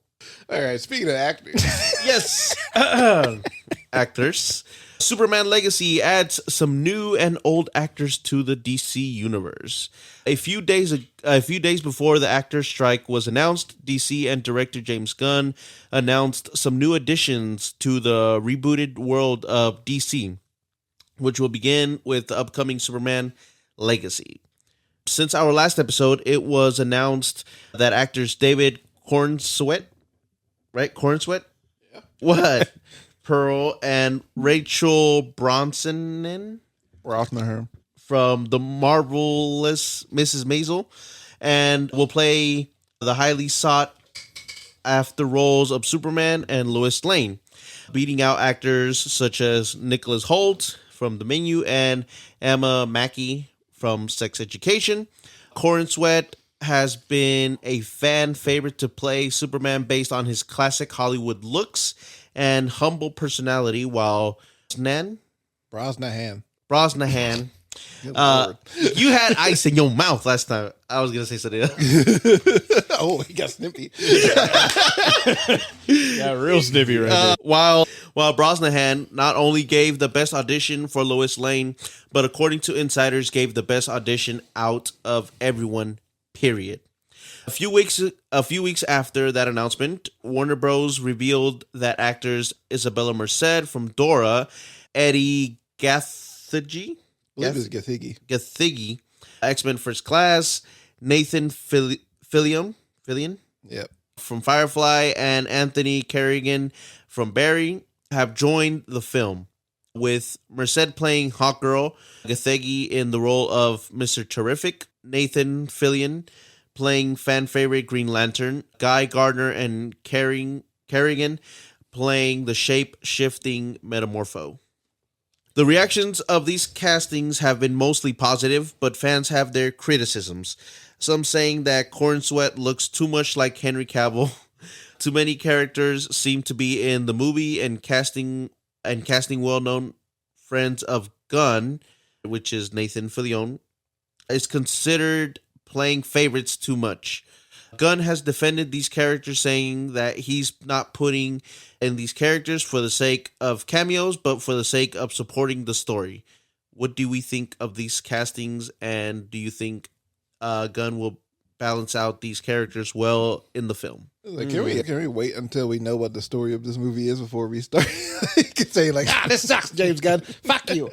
Just return the Snyder cut or whatever. Return the Snyder. Oh, did you hear? I don't know if it's real, but that they wanted, like, people want the Snyderverse to be sold over to Netflix, and then he could start something. I was that's like, dumb as hell. That doesn't make any sense. Yeah, I mean, I don't think that'll work. One, because of the licensing or whatever. The Snyderverse is not a license. That's no. DC is the property that they would be selling over. No. I know. But what I meant I'm just is, like speaking in general. Oh, like, yeah. Those people that is like, yeah. The Snyderverse should go over to Netflix. Like, you're not DC fans. You're just like saying the Snyderverse. Like, you just want this particular guy's vision. Yeah. Like you didn't really want DC. You just want this guy. Just want Snyder. Interpretation of DC, yeah. I want to suck his cock. That's what it comes down to. But yeah, I think the whole thing is just ridiculous. Doesn't make any sense. I mean, like, let us see them in the role first. Like, we just, like, and I've been one to do that before, and I admit that, like, whenever they announce like this person to play this character, like, nah, but there's actors that have proven themselves well, and some that have not. But hey, let's give them all a shot. Yeah, it's way too early to sit here and be like, like he just casted him, and then like consider playing favorites. Well, that's why you have friends, so you can cast your friends in your fucking movies. Exactly. I don't know why this is a bad thing now. Adam Sandler's been doing this for decades. Yeah. Fucking Ben Affleck and Matt Damon are like always fucking casting. Yeah. Like I don't get that. It's like that's why you become famous and successful so that you can put your friends on, and they can become famous and successful too. There's a plug. Yeah, I would love to be making these big movies and put my friends in it somehow. Yeah. Right? In some capacity. Like, there's nothing wrong with that. Yeah. Yeah, I think it's just people who don't like the casting choices that were made. Yeah, like fucking saying. Well, because he's the one, James Gunn. They just hate him right now because he took over from Zack. He took away this DC universe from Zack Snyder. Yeah, and he's coming from Marvel, so he already looks like a fucking fucking schmuck. Yeah, these people are insane. They're just like, oh, Gunn went into DC so he can be a scout for Marvel. Yeah, and he can get into inside details. Like, shut the. No, what? It's not serious. That's not serious at all like that. Conspiracy there's theory secret. There's no secret spy like James Gunn is giving the details of DC to Marvel. He's been sent there to take him down. From it's gonna be the worst. He's the mole. He's the Marvel mole. I fucking know James Gunn actually destroying DC from the inside out. Yeah, it's like first of all, they're doing that themselves. They were doing that themselves. Yeah, he may just accelerate it. Yeah. Oh God, it's like these people are like sitting in their fucking basement, like eating Cheetos with just fucking fingers just dusty as shit. But they just clicking on the type. Yeah, like keyboard warriors for no reason. Like, oh my God, he looks too much like Henry Cavill. Like what? Yeah, what kind of argument? He looks so much like Henry Cavill. Yeah, that dude. Yeah, that whole casting, I think that's a great casting. I like the dude. I think he's gonna do a good job. To say that he looks too much like Henry Cavill, I'm just like, well, guess what Henry Cavill looks like? Fucking Superman. He looks like Superman. If you look at every other actor, they have a similar face. Like, white. They're white. They have chiseled jaws. They're very handsome. And the little curly hair the thingy. curly hair. They look like Superman. That's why they fucking cast these actors, because they look like Superman. Like, yeah, we kind of wanted him to look close. Yeah, we're gonna make Superman ugly this time around. Yeah.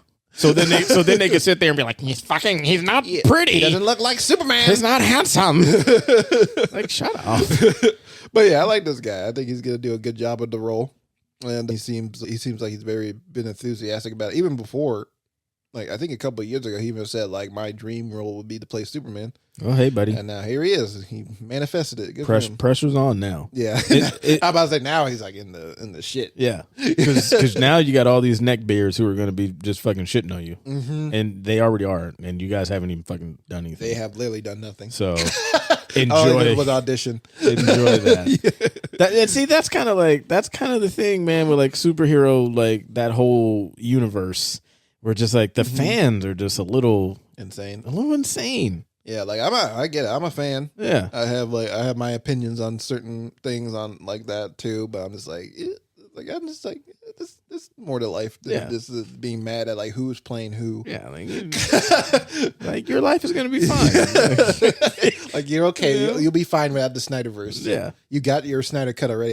Y'all should be grateful you even got that. Yeah. Like Jay-Z said, if you want my old shit, go buy my old albums. Exactly. Exactly. So DC is like, you want Zack Snyder, go watch the Snyder cut. Yeah. Right. If not, fuck off, because we don't care. Or just buy the old Blu-ray, whatever. Fucking VHS. But yeah, I'm not super familiar with Rachel Brosnahan's work. I've been always meaning to watch The Marvelous Mrs. Maisel.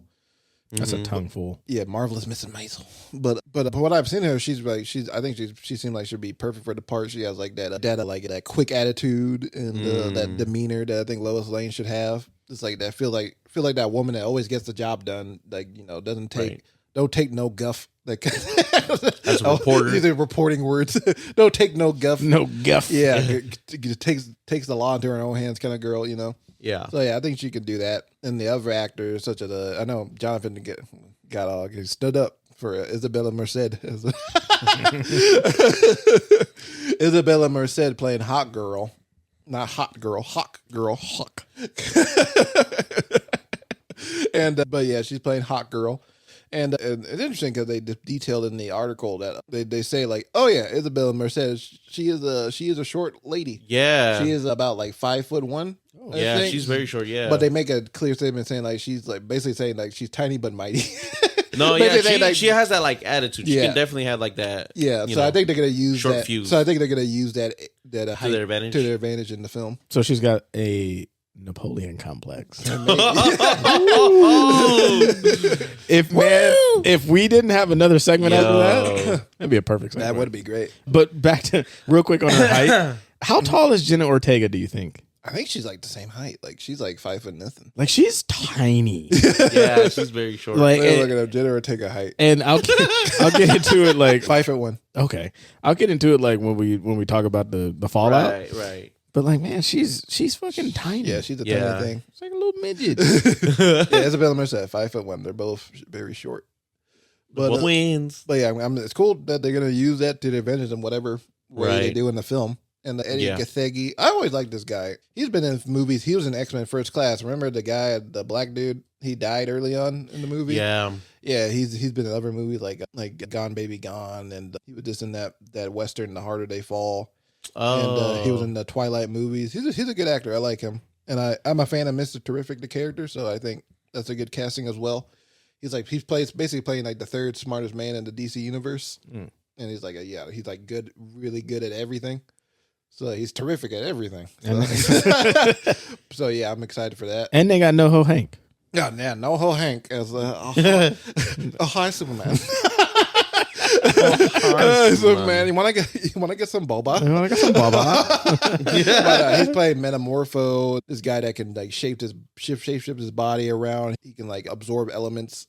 I don't know. He might be the villain of the movie. Maybe because he can because in the comic books I know and some shows, animated shows, he's been able to absorb kryptonite and use it against Superman.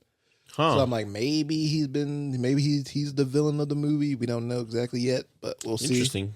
And then Nathan Fillion will play Guy Gardner, who's like a Green Lantern, one of the Green Lanterns, because there's multiple of them. And he's kind of known as like the rebel one. He's kind of like the snarky like asshole the Green Lantern. So he's gonna be a bit of a dick to Superman, I'm assuming. So yeah, I think there's overall good casting. I think people are kind of mad at that casting because I think he's like 50 or something like that. So I don't know how they're gonna interpret this version of Green Lantern. Maybe it's just like one of the older Green Lanterns that's been around for a bit. Well, you know what I'm upset about? There's no Rock. No Black Adam. Right? I don't like that. There's Hawk Girl, but no Black Adam. I want the fucking Rock. Bring him back. Bring him back. But yeah, I'm excited for more that's going to come because I think they released these casting news. Like, I think they did like a couple days before the actor strike. Right. They wanted to make sure they get these actors in before it happens. It's like, hey, come on. Sign the deal. Sign. And of course, they signed the deal, and we're still waiting to hear back from like who's going to play like Lex Luthor, Right. and Jimmy Olsen, and their boss Perry White. So we'll see. I guess we got to wait until the what's the name is over. Huh? Yeah. The actor strike. Yeah, they're not going to sign anything until they get a deal done. So, 2 years so hurry the fuck up. Alec wants to know. I want to know my movie. This is more important than Livable Wages. my Superman movie. Nah. There is somebody out there saying that. Yeah, exactly. Yeah, no, there is somebody out there dead saying ass that. is. Yeah, I need fucking Superman. But yeah, I'm excited for Superman Legacy. What do you think, Jonathan? I mean, I like it. They're all really good, good cast. I don't know, other than Hawkgirl, much of the other characters. But, hey, I know the actors. I love what they do in, the shows and other movies that they've done. So, yeah, I'm excited. Especially Anthony Carrigan. He's a terrific actor. He did an incredible job in the all seasons of Barry. Yeah. But especially in the last season, he did a fantastic job. Yeah, I gotta watch that one. I always took him kind of a little bit funny, but never took him serious. But when it came to that last season, and he was he could become really dark. He can do great dramatic acting. Yeah. We'll see. We'll leave it at that. Not before. It's not about this, but it has to do with casting. Do you mind if I just jumped into it real quick? It's not in the thing, but I don't know if you guys have heard, but Adam Driver, I believe, yes, Adam Driver and Margot Robbie are no longer gonna be in Fantastic Four. They were supposed to be Sue Storm and Mr. Fantastic, but they denied or whatever, turned down the role. Jim Halpert. Step right up. I'm not gonna lie. John Krasinski. I'm gonna kill myself. I had high hopes with Adam Driver. He looked like he could play a genius. You know what I mean? Him and Margot Robbie. Yeah. Did you know, real quick, that Margot did gymnastics? It was actually interesting. It was actually weird. I was at the gas station. She did. She's the perfect woman, right? I was at the fucking gas station putting gas, and they got the little fucking thing on the pump where they start talking, and I couldn't mute it. And they were like, "Did you know that Margot Robbie was doing gymnastics?" And she was exactly like that. Yeah, and she was born in Australia or something, or New Zealand, somewhere overseas. Australia, and she was like, "Yeah, I was super into gymnastics and all this and all that." And then she got out of it, and then she got back in it. And then so now she does some of her own stunts because of that. Right. That's what I was gonna say. Because as Harley Quinn, you didn't know she did gymnastics. No, I don't know she did gymnastics. Okay, so don't say that you were gonna say that. No, I was gonna say. Jonathan finished his word. God, dude, he was getting somewhere. Oh, Oppenheimer, this bitch. That sounds like a terrorist threat to me. Blow up this motherfucker. That sounds like a terrorist. So many tons of TNT. It just goes to his trunk and goes back with some fucking dynamite. Surprise, motherfucker! I will re-split the atom. Oh God. Okay. What were you saying? I was gonna say that as Margot Robbie, when she plays or played Harley Quinn, she does a lot of gymnastic stuff as that character. She is very athletic in that role. Yeah. I just thought that was interesting. Yeah, that she would do gymnastics, and maybe she could have been in the Olympics, and then she could have had her freedom there. Speaking of freedom. Wait, I want to say one thing about this. Damn it. I'm sorry. I was trying to think of a fucking segue. I'm sorry. I just want to say something about the Fantastic Four casting real quick. That's why I brought it up. I Yeah. was getting sick of this shit. I'm sick of getting my hopes up every goddamn week. It feels like for this Fantastic Anytime, Four. yeah. It's been like they announced this movie in 2019. We still don't have the four. Yeah, I was like, what that's is wrong with crazy. you? We have 6 actors for a Superman movie. You know what they're waiting for? That What? AI face cam. Oh, God, they're gonna generate Adam Driver's They're face. waiting for that AI face cam. They're gonna put it over John Krasinski's body. They're like, how long can we fucking drag this out here? But I just think it's ridiculous. I even saw a rumor. Like I'm just sick of rumors now. But like I even saw a rumor that a cousin from The Bear might play the Thing, which I think would be awesome. Oh, okay. Which I think he fits that perfectly. Like Wow. this tough New Don't Yorker know. vibe. Yeah. You know, he'd be like, yeah, that'd be cool. But I'm just getting sick of rumors. It's like cast somebody. They like For they the love of bring God. they bring Alex Hopes up just to right They now. really do. I was down for fucking Adam Driver, Margot Robbie, Paul Yeah. Mescal playing Human Torch. Crazy, All that shit. man. That would have been cool. But I'm like, they're gonna go find some actor off the street. And It's gonna be John Krasinski. They're gonna God. It's gonna be John What if Krasinski. what would you be pissed if they can't find anybody else and they're like, why not, John? Just take it. Absolutely, nigga. The fuck? You tell all this circling around back to Jim Halpert, Jim fucking Albert? and they have Emily Blunt too. Shit. Yeah, Right? what if they have both of That'd be the last resort, dude. It's just the They're like- Fantastic Quiet Place. them? No. Oh god, I didn't. Oh, God. They're like, hey, I want to they're- die so Hey, much. they were like, we tried. They Adam Driver and Margot Robbie were right there, but they were like, nah. Wouldn't it just be Have a funny if good- they weren't even like ever talking to him It was and they were just like And they're lie? like, what are you talking about? Yeah, like, you guys never I've never talked to been me in the about Marvel it. Never offices even- ever. I've never even heard of that shit. I don't got any of their numbers. I've been minding my business. My agent hasn't ever talked to you guys. But yeah, I just wanted to be free from this cycle of disappointment. Speaking of being free, Oh, there it is. There it is. Good one.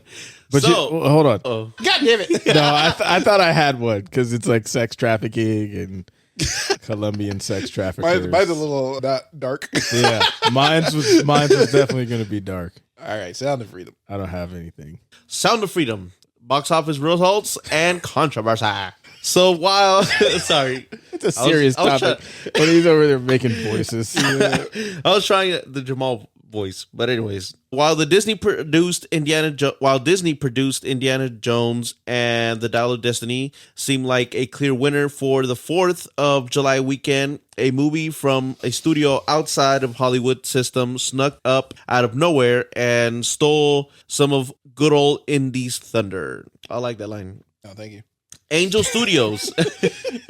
Angel Studios, a streaming and distribution company founded in 2021. Wow. That seems to be focused on faith-based content for the most part, released a film, Sound of Freedom, which is a film that's based on a true story of Tim Ballard and depicts his time saving children from Colombian sex traffickers. The film is directed by Mexican filmmaker Jose Alejandro Gomez Monteverde and stars Jim Caviezel, the Passion of the Christ, as Ballard. Why?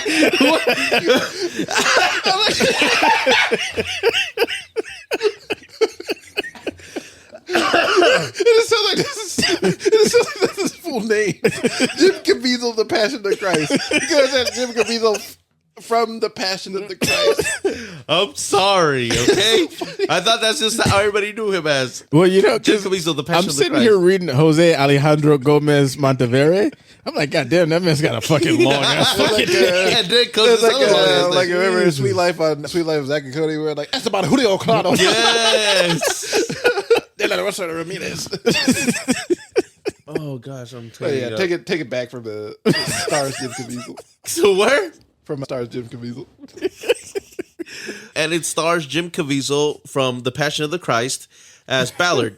The film was shot and completed in 2018 under the Latin American 20th century banner, but was shelved when Disney completed the purchase of Fox in 2019. The filmmakers bought back the rights to the film to find another distributor, which they found in Angel Studios. The studio uses equity crowdfunding methods, which means thousands of people helped invest into the film to market, distribute it to as many theaters as possible, and used a pay-it-forward method for ticket sales. The method worked as the film has grossed $100 million statewide. This film comes with its own set of controversies, such as the film is supported by filmmakers and actors that believe in QAnon conspiracies, the real-life Tim Ballard's sketchy past of embellishing his operation stings, and fans of the movie believing that the movie theaters such as AMC are coming up with reasons for them not to watch the movie. What are our thoughts of the film and its out of nowhere success? Because as like I read, it was like the number 2 in the weekend box office. Was it? In yeah, it was number 2. Yeah, have you guys seen the TikToks and shit from people making like people? AMC is like, oh, they told us the AC's not working, so they're gonna give us back our money, and we're gonna they're kicking us out. How come AMC doesn't want us to see this movie? Huh? Does it expose something? I have not seen that. I've not seen it, but I've seen it. But I do think that would be pretty clever.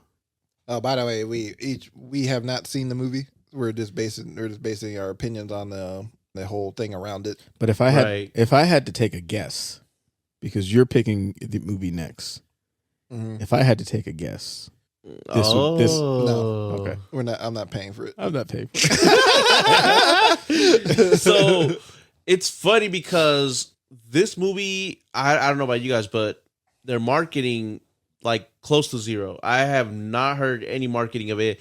I was just on the AMC app one time and saw like the poster of Sound of Freedom. I was like, what the heck is this? And I was like, Is it even on Fandango?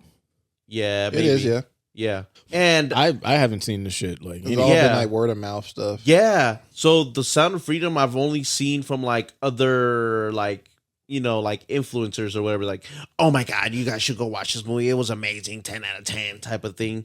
And that's when I was like, oh, I guess it was one of those indie films. That's what I thought the whole time. I was like, maybe it's like one of those indie films, you know? It has that like, you know, Sound of Freedom. I thought it was about like America and like something about like some patriotic shit. You know what I thought of? I thought it was like another one of those like Sound of Metal. Remember the Sound of Metal, the drummer that lost his hearing and all that? Yeah.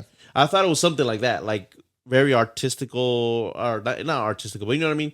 It was very like, you know, like that. So I was like, that's what, you know, kind of piqued my interest. But I didn't even watch the trailer or anything, just basing it off of the movie title solely and like recommendation of others, basically. Have you seen it yet? I have not seen it, but I have heard of Angel Studios. Because I don't know about you guys, but I'm like my Instagram for some reason is like, back up this new movie that they're coming up with about the story of David and whatnot, the newest Prince of Egypt film or whatever. And I was like, what the heck is this? You know, donate now so they have some of the best animation people working on it or something like that. And I was like, oh my God. I was like, and I looked into them and they were just like a little like small studio based in, I think like South Africa or something like that. Or I don't know. Anyways. That's what I've known of like Angel Studio. So when I've heard that it was Angel Studio doing this, I was like, dang. I thought it was just they were working on one project, but I didn't know they did distributing for this one. I was like, oh, no, I don't know. Yeah, my whole thing about this movie is like, look, if you want to okay, never mind. Excuse me. If you want to go out and pay for this movie, go ahead. No one's stopping you from watching this movie.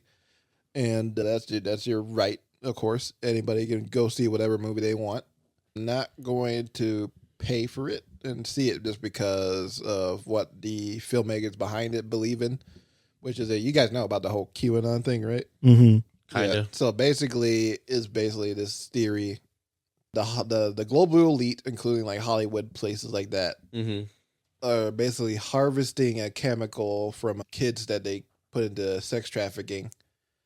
And then they take their adrenaline, I believe that it is, and they turn it into an elixir of youth, so they can stay young forever. So that's what Bob Iger's on. Yeah, Just kidding. I'm just this kidding. is basically what the actor Jim Caviezel believes in, and like other people that worked on the Lord. film believes in. So I'm just kind of like, I was like, you know Not what? Jesus. This is what Jesus believes Not in. Jesus. Like you can look up videos on the guy. Right. Like he's like going on stage and like spouting shit like this out. And then you got the actual guy, the Tim Ballard dude that the movie is based on. He has been caught, embellishing, lying about his sting operations on sex trafficking. He took pictures of like some like not acting, but like, random kids. And like just basically said that, I saved these kids from like Kenya or something. And he just like Haiti. went out there and took a picture with them? Yeah, it's like a picture of them like saying like he did this thing, or it's like, he's not really like saving kidnapped kids. He's like saving like adult sex workers, I believe it was. So I'm just kind of like, are you really like doing this thing? I'm sure he has. Yeah. But I'm just like, why you gotta lie about it? Yeah. There's not a thing you lie about. Like, Yeah. There's no reason at all to lie about What? this. It's just kind of gross. So I'm just kind of like, I'm just staying away from the movie, and I think it's kind of weird. Yeah, people are pushing this agenda that if you don't watch this, if you don't support this movie in any way, you're a pedophile. Yeah. and you support sex trafficking if you don't go out of your way to like pay for this movie and see it, and because it is an important, because it's sex trafficking, child sex, it's a real thing. Yeah. Like I'm not gonna act like it's not real. Yeah. Like it's definitely real. I think it's important that people know about it so we can eventually like stop it somehow in the future. But I was just thinking like it's not like exposing anything that people didn't know about already. So what do you think about it, Jamal? It sounds just sketchy. Yeah. I don't want to go to movies and be thinking about like shit like that as I'm eating my $15 popcorn and hot dog. Yeah, Like it's not a fun movie to watch at all, I'm sure. no. Yeah. and I don't mind like the topic of like, Oh yeah. because I feel like it, like you said, it's a real thing, and I think if it's told right, it could be an interesting story. But yeah, like if they believe in all that other shit, I don't really want to. Oh, I'll support that I kind of. don't really want to give you some money. Yeah, I'll support that kind of thing. And then what they're doing is they're doing the paid forward thing, where it's like, Yeah, what is that? I was wondering about that. like say like someone's at a church, like the local church or something, Yeah. and your pastor, he saw the movie, then he decides, okay, I'm gonna buy tickets for the church Yeah. to go see this movie, and they can go see it at this movie theater on this particular day and time, and the tickets are already paid for. Yeah. And yeah, they could go see it. And what about it is like people come into the movie theaters thinking like, because basically they say like, oh yeah, it's sold out, which it is, because maybe like that pastor bought all the tickets, Mm-hmm. and then like maybe like 4 or 5 people show up. They're like, wait, why isn't it like sold out when they said it's sold out? Is this like a conspiracy? It's keeping people away from the movie? It's like, no. Yeah. Because that pastor bought all the seats, and no one decided to go really except you. Hell, the pastor didn't even show up. Yeah. So it's kind of like a weird thing they got going on with like it's good. Interesting. Decent for them getting on the top of the box office, that way, Right. making their $100 million. That's insane for like a small production like that. And Yeah. without like no real marketing. Yeah. Yeah. Mm-hmm. So, but like it's like this kind of like this is a weird, sketchy thing to do, in my opinion. Yeah. Mm-hmm. Yeah, I'll probably pass on it. Besides that, I've seen the trailer for it. It looks like a Lifetime movie. I don't really fuck with that kind of stuff. And No shade to Lifetime. no shit to Lifetime. They make some goated shit. Okay, like, but on a big production level, like I'm like, no, I don't need to see this in a movie theater. They have a line I guess it's like towards the end of the movie. I don't know. Where it's like when the character says, "You hear that? That's the sound of freedom." Dun, dun, dun. And I'm just like, it's corny as fuck. That's what he said. What was the name of the real guy? Tim Ballard. That's what Tim Ballard said every single time he saved the And kid. they lied about those kids. Oh god! But The yeah, sound of freedom. that's the sound of freedom. $6 popper. Have it your way at BK. That's the sound of freedom. Oh god! Let's talk about. Well, how about we talk about one trailer? Okay. Talk about which one you want. You want Wonka or Napoleon? The only one I haven't Maybe seen Wonka would is be- Problemista. But yeah, I've seen Wonka and I've seen Napoleon. Don't talk about Wonka because I feel like you had some things to talk about. Yeah. Let's talk about Wonka. Yeah. Napoleon looks cool. That's all I'll say. It looks very good. It looks good. Yeah, I'll agree with that. Yeah. Yeah. The only thing about Napoleon, I didn't like the soundtrack trailer. Yeah, I didn't like the music either. It just felt like too modern. Yeah. I told you like it sounded like it should have like some violins or something in there. Some real badass violin on it. Yeah. Right. But Wonka though, Wonka. I'm a big fan of Wonka. the original Willy Wonka and the Chocolate Factory. Charlie and the Chocolate Factory, it's okay. Bad. This Damn. one, The Charlie Chocolate Factory? yeah, Yeah. Tim Burton's one? yeah, That shit's horrible. yeah, Johnny Depp. No, Willy Wonka and the Chocolate Factory, the original one, great movie. yeah. Wow. Amazing. This one, I'm on the fence already, and the trailer didn't help. I'm not a fan of Timothee Chalamet as Wonka here. Awkward. He seems like. Oh wait, why you love him? No. I mean, like, he's awkward. Oh, okay, yeah. He's awkward and quirky. I am in real life. Me being the biggest Timmy defender. Yeah. Well, you keep going. Yeah. Yeah. Already defending you. Like just kind of watching it, and maybe I shouldn't have the original in mind with Gene Wilder, Right. but his character just kind of seems awkward, I guess. Yeah. Like it kind of just seems a little too childlike in a sense, where like and you see, I don't want to compare. This is a prequel to that one. Yeah, I know, and I gotta remember that. So what I'm gonna do, I'm gonna watch it again and go into it knowing that it's a prequel, and I think that may kind of change it a little bit, and I can see if watching it again knowing that it's a prequel, I can kind of see the child kind of likeness of it. So that may help. Yeah, I'm gonna watch it again and see.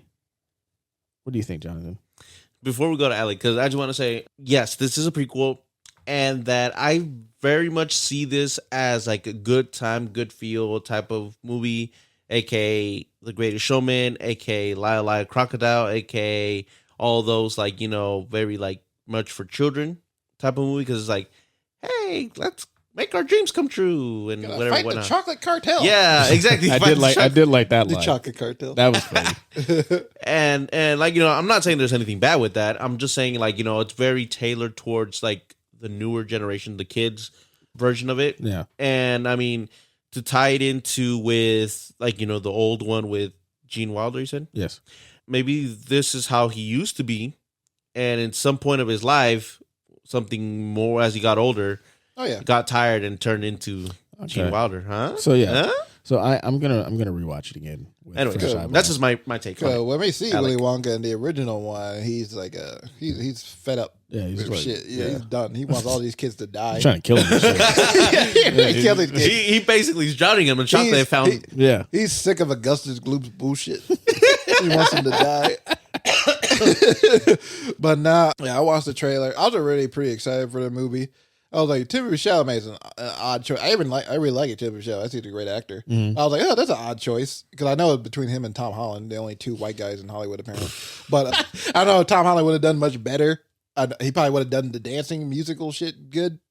But that's it. I don't know if he performed the energy. Odd choice to cast Timothee Chalamet, but I was like, okay, I'll give it a chance. Because the director of this movie is Paul King. He directed the Paddington films. right. And There those you films go. are fantastic. Those are great. I think the tones of movies are perfect for like a Willy Wonka type thing. And he brought out majority of the team from the Paddington movies over to this one. So I was like, okay, cool. This is gonna be great. Got a good cast. Got Mr. Bean in there. Olivia Yeah. Colman. Olivia Colman's in there. The Keegan Michael Key's in there. It's like pretty cool cast. Yeah. And Hugh Grant's playing that little Oompa Loompa, the little tiny man. And you were saying that he's the only size. I've heard that he's like the super small one. Apparently, I don't know if that's true or not, but like Okay. he's like the super tiny one. I compared to the other hope ones. it's not just like that small. That'd be funny. Yeah. He's like, ooh. And he's in he's in a fucking jar. Yeah, he got caught. Like there's no holes in there. either. But watching the trailer, I was kind of like, okay. More like, I think it's one of those things where seeing the performance in many clips is not going to do it justice. I like that. I think we have to see it in the full range of it in the movie. Yeah. In order to get like a full grasp of it, because I feel like because it is a younger Wonka, so he's probably a lot more energetic, quirkier, more a little crazier with like how he's doing things. So we're seeing like the prime Wonka as actually this is Wonka Prime. Wonka Prime. Wonka Prime. Come get your Wonka Prime bars. Get your Wonka Prime. Well, Now to with Wonka Logan Prime. Paul. Make you feel younger. Yes. Sponsored by Logan Paul, Lord, Wonka that- Prime. Logan Oh, Paul gosh. as Willy Wonka. That'd be hilarious. That'd be great. Yeah, but I feel like it's one of those things we have to see the larger film to see the full performance that Timothy's gonna pull on, Yeah. and I hope he's good. I do understand people like grievances with it for sure. Yeah. I feel like there are certain lines where I'm kind of like, I don't know. Still skeptical. When he did his little Missy Elliott impression with the flip it and reverse it. It was like scratch that, reverse it. Yeah. I was kind of, I was like, what's that's that? not. I can see it being good if Gene Wilder said it, because that's a very Gene Wilder type line. Yeah. But I don't know if Timothee Chalamet has that energy just yet. Yeah. But we'll have to see the movie. I'm not gonna go shit on the man. Yeah. Because we just talked about that. yeah, exactly. So I'm gonna watch it again, knowing that like, okay, this is a prequel, which helps because then, Yeah. like I said, that does make sense as to why he kind of has that this child. is not the Wonka. Yeah. Yeah. He's getting there. Yeah. So that makes sense. Yeah. But it come out like December, Christmas. yeah. It's definitely Wow. it's gonna be big. Definitely feel like a Christmas movie. And yeah. It like in the trailer, like there's a scene where it felt like a Christmas movie. And I think it was like they were kind of traveling through like maybe some snow or something. Yeah. I was like, yeah, this feels Christmassy. Yeah. I'm sure it'll be a big hit. Yeah. When it comes out, hopefully. 100%. I think Charlie came out around Christmas time too, right? Let me see. Like, I feel Chocolate like Factory. Yeah, I feel like Yeah. kinda You know, came out now around thinking about it, I think it did. In December. It had to come out in let's December. see. something like that. Damn, it came out in July. July? Really? Yeah, this is a summer film. For some reason, it felt Yeah. like it came. I kind of watch it in like December. Maybe that's why. What the hell? Martin Scorsese was supposed to direct it? Oh, that's a loss. It's Tim Burton's ass. Which one? Oh my goodness! Yeah, the Johnny Depp one. With the, I don't know why they did that movie the way they did. Yeah, the flight too. But when did the original one come out? The hell, that came out in June. Why are they putting it out in the summer? Huh. That's so weird. Yeah. Yeah. Anyway, For some reason, I felt like the Johnny Depp one came out around like December or Christmas. something. Yeah. But Which would maybe fit. because they play the original, they kind of play it like around like Thanksgiving ish. yeah, they do. Yeah, Yeah. So but yeah, we'll have to see. Yo, Good luck to you, Timmy. yeah. Wonka. Timothee. What about I'll talk about the Idol real quick. Yeah. It sucked. Yeah, overall, yeah, we finished.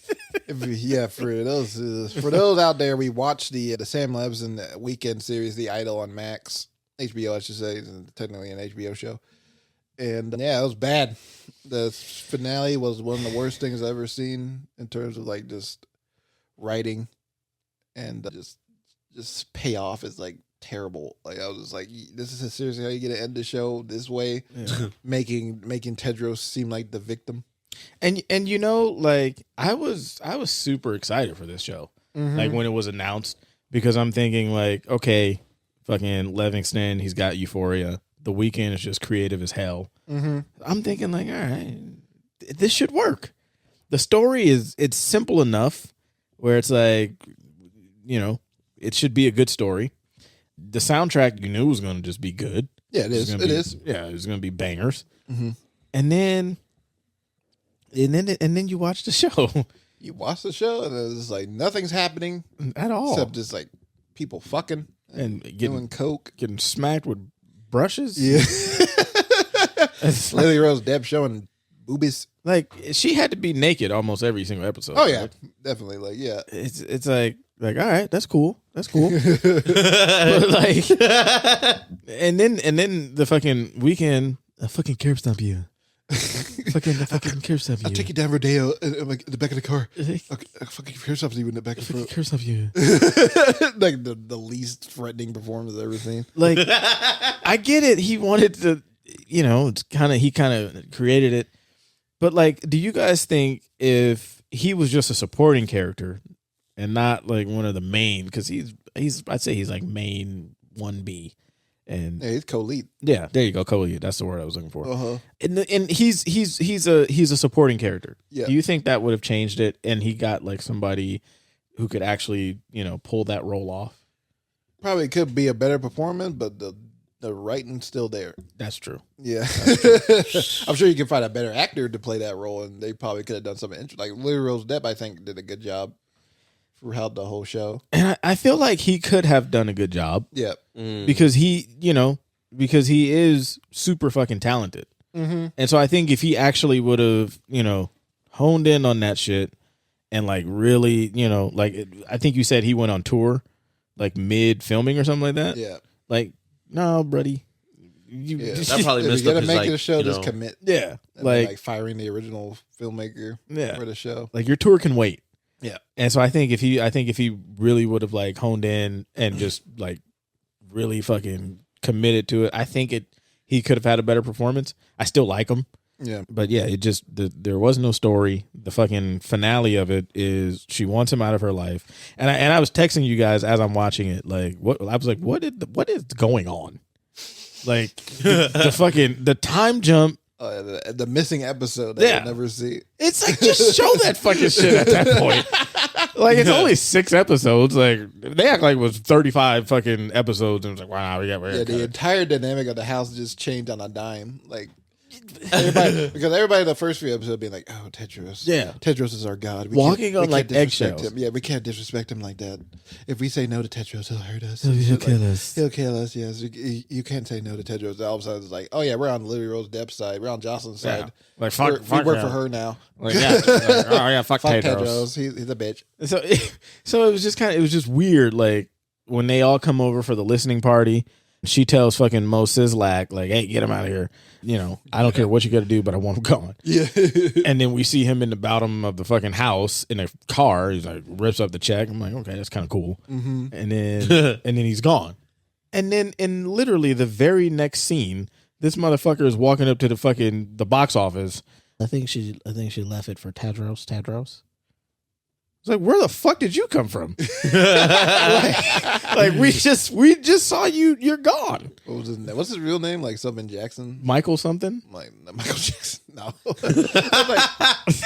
But yeah, I agree. It's just like, oh yeah. So Jocelyn just like all of a sudden is like wants him to be with her again just because he wants power over him. Yeah. Like and he like you'd have been the master manipulator the whole time, and he's just falling for it. Like he's going for it. Yeah, exactly. So it was just kind of weird in that sense of like she wanted him gone, and then all of a sudden, well, no, I need him back. I need control over him, and he was fine with it. Yeah, exactly. So like you said, that whole time jump of like that episode, it's like, well, just show it, because that completely fucked me up. And just making him the victim just feels like, Yeah. Cop out. It's like it just feels like I don't know. It's like this very male. Yeah. It feel like very male centric writing. It's like, oh, okay, so you made the abusing pimp asshole like the victim. The victim. Mauricio. He's got feelings Mauricio too. Jackson? Mauricio Costello Jackson. Yeah, that's what it was. Yeah, it was something silly like that. He's got feelings too. You turn out the light joke. A sinister nightclub owner. No. And a talent scout leading a cult-like group of aspiring musicians. Like the idea is fucking it's really good. Yeah, the concept all there. Yeah. It's like, oh shit, he's a cult leader, like, and he's just got musicians. It's like, yeah. Did you see there was like some leaked photos of Lily wrote her nipples again? No. Oh, those are don't get leaked. But there's like leaked photos from the original version of the show, which shows the origin story of Jocelyn. Basically, you see her. You basically see her as a teen idol. Yeah. Basically, like you see her kind of like very Britney kind of like thing going on, Britney Spears kind of thing going on. Like you see her as a teenager, like you see like her performing a bit and like taking pictures with fans. Like it felt like it was showing like the progression of her starting off as a teen idol, then going into like the sexual demon thing that they want her to be, which is it felt weird in general, just because they were like, it's like, oh, we got to do a new era for Jocelyn. I was like she was already like hypersexual. Like yeah. I don't really see the the big deal about her having nut on her face. Like it feels like in character, Yeah. in line with her persona. And they could have just literally showed that like right in the beginning. Exactly. Yeah. A super quick fucking montage of just like, and then boom, she's sitting there on a fucking, I don't know. Yeah, it's like a whole big lost cause. So now, do you think, Jonathan? I assume you haven't finished it because you haven't said anything. I haven't watched one bit. Okay, you're not missing shit.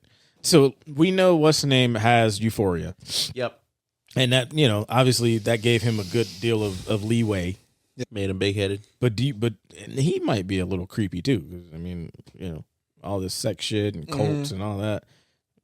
Yeah, all right. But like, do you think now HBO is like, all right, you're on a leash now, buddy?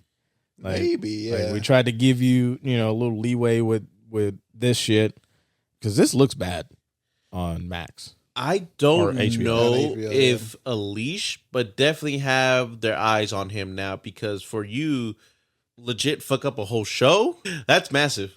And then, like Alex said, it was rewrites and a whole bunch of other stuff. So Right. doesn't want to seem like it's just his fault, but it was created by him and The Weeknd. Yeah. So The final product is the final product. yeah, And so I hope for himself he doesn't fuck up on Euphoria season 3 because I feel like if that's a dud, Yeah. That's it. Yeah. Hello Netflix. Yeah. Netflix, you want me to create my porn? I mean, my work, my art. You guys like my porn? My part. My art, I mean. I'm sorry. I can do any other Make- murders. I can make Sydney Sweeney show her boobies again if you want me to. I can get Jenna Ortega to do it on Wednesday. That ass. to do it on home. Oh, Want God. me to take over for that? Oh, God. 7-Eleven's a Wednesday. Oh, God. We can bring back 13 Reasons Why, and we can have what's her name? Show her More graphic than before. tits, and we'll kill her this time. We'll show her killing herself. But yeah, no, not a great show, not even a good show, not even an okay show, just bad. No, I hope Crazy. that they don't get a second season. Kind of want to see just because it's like I just want to see how much more they fuck up. Oh, they don't fuck up even more. They just double down on this terrible shit. They don't even try to get better. Maybe they're just like, fuck it. We know this shit is bad. This is the Weeknd's kink. He just wants to be called a bad show. Yeah, He just wants to be called bad. maybe it's Sam's I'm kink the too. baddest. Yeah, exactly. I like the critics hating me. I tell you one thing though, he's got to make a fire ass album to kind of wash everybody's mouth out from Oh this. yeah, his reputation is kind of dented You know? a bit. Not like a whole lot, but Yeah. dented enough to be like, For sure, not doing another Super Bowl. the Weeknd. The Tetris at the Super Bowl. Oh my god. Yeah, right. It's like your next album better fucking be bangers, just all around Weekend. Abel. But you mentioned Jenna Ortega, and we actually watched a Jenna Ortega movie. Ooh, look at that! Look at that! Look at that segue right there. So I had the choice for the movie suggestion. Yep. And did something a little different. Chose 2 movies. We're gonna call that a little double feature: The Fallout and Mass. 2 for the price of 1. And so the reason why I chose those 2 because they kind of fit the same category and kind of the same story, just in different ways. And I guess we'll start with The Fallout. And so watching The Fallout, it's about a high school student in Jenna Ortega, and she is in the bathroom. Well, first she's in her classroom, Right. and she gets a text message from her sister. Mm-hmm. And so she leaves the room. Younger sister. She leaves the room, and she's in the hallway. She's on the phone with her, talking with her sister's just got her period. Congratulations, you're a woman. Mm-hmm. So she goes to take a piss, and I thought this was real kind of clever. When she goes into the bathroom and we see that person walking behind her, I don't know if you guys saw that. So there's a person like as soon as Jenna goes into the bathroom, there's a person walking with like a backpack. Oh yeah. And I assume that's the shooter. Huh. I missed it. Yeah, because you didn't watch it. And so she goes into the bathroom, and it's a popular girl in there, and I love that kind of dynamic too. Played by Maddie Ziegler There you go. from Dance Moms. And so Jenna goes, she takes a piss, blah blah blah. Jonathan, you probably like that. And then you just hear cut that. pop pop, and shit gets real. Yeah. Mm-hmm. And for me, I like the not showing it because then it just makes your mind go to the dark fucking places of like, oh shit, like they're in the classroom, you know, they're doing this. And then the guy comes in and, you know, the black kid comes in, he's like, my brother, you know, he's fucking covered in blood. And just that moment of like those three in that bathroom stall, Right. they don't know if they're getting out of here. Right. And that to me is like, and we're in probably the first 10 minutes of the movie. Yeah. And I'm like, holy shit. Like this is some good shit. And what's the name? To me, Jenna Ortega's performance was just amazing. Yeah, she was, yeah. And it sucks that like it's kind of buried away. You know what I mean? Like nobody really sits here and talks about like this performance that she had here. But I was looking at it, I was like, man, like this girl fucking, like you could tell she spent time really like getting in that mindset and putting herself in some dark places to pull it off. And I enjoyed it, you know, and she's just like starting to get her life back together. And then right at the end, she gets a notification of like another school shooting. And then it's just back to fucking like, oh yeah, and the way they portrayed that was really good. yeah. The sound tunes out, you just hear her heavy breathing, and crying, and she leaves the screen. Yeah. It's like, oh wow, it's so intense of just like, and it wasn't some news thing, you know, like video. It was literally just a notification. Yep. She read it, and then like Alex said, sound goes out. We hear her fucking having a panic attack. It was like almost like a widescreen for like a good, almost like a minute or something. Yeah. It was crazy, yeah. And it just kind of puts you in that situation. And yeah, I thought she just like that to me is like a performance that we're going to go back like years from now. People are going to be like, damn, she was great in this, but you should have saw her in the Fallout. Yeah. Like that's where like really she showed her chops and like kicked it off. Yeah, it's gonna go down as one of her more underrated performances. Yeah. And I think the reason it's going to go down is because it's a topic that people don't want to talk about. Yeah. But hey, we're in America and motherfuckers are crazy now. Yeah. And so I you know, watch that, and then I go to Mass, where it's two different kind of feels of it. Right. And to me, this one I like it as well because it's just four parents, and one is the shooter's parents, and then one is the victim. Right. And they're literally just sitting in a room. Yeah. Alone. Exactly. Yeah. And it's just like in that moment, the victim's parents, there's so much anger that you have probably towards them because it's like, yeah, I know you didn't do it, but your devil spawn did. Yeah. And it's like, I would fucking, you know, if I could, I would just beat your ass right now. Yeah. But, you know, they sat there, and I just love like how it kind of escalates over time. Yep. Where it's like, it starts out, it's that awkward kind of like, how are your kids? Yeah. Like, making small talk, and like, they don't really give a fuck about how your kids are doing. But nobody wants to like start that actual conversation. And then it just kind of progresses. Like the wife, like she was like, nah, I don't want to fucking even be here. Yeah. Don't even say his name. Yeah. And I thought that was like, damn, like, yeah, she don't even want to hear his name. But then as we progress, right.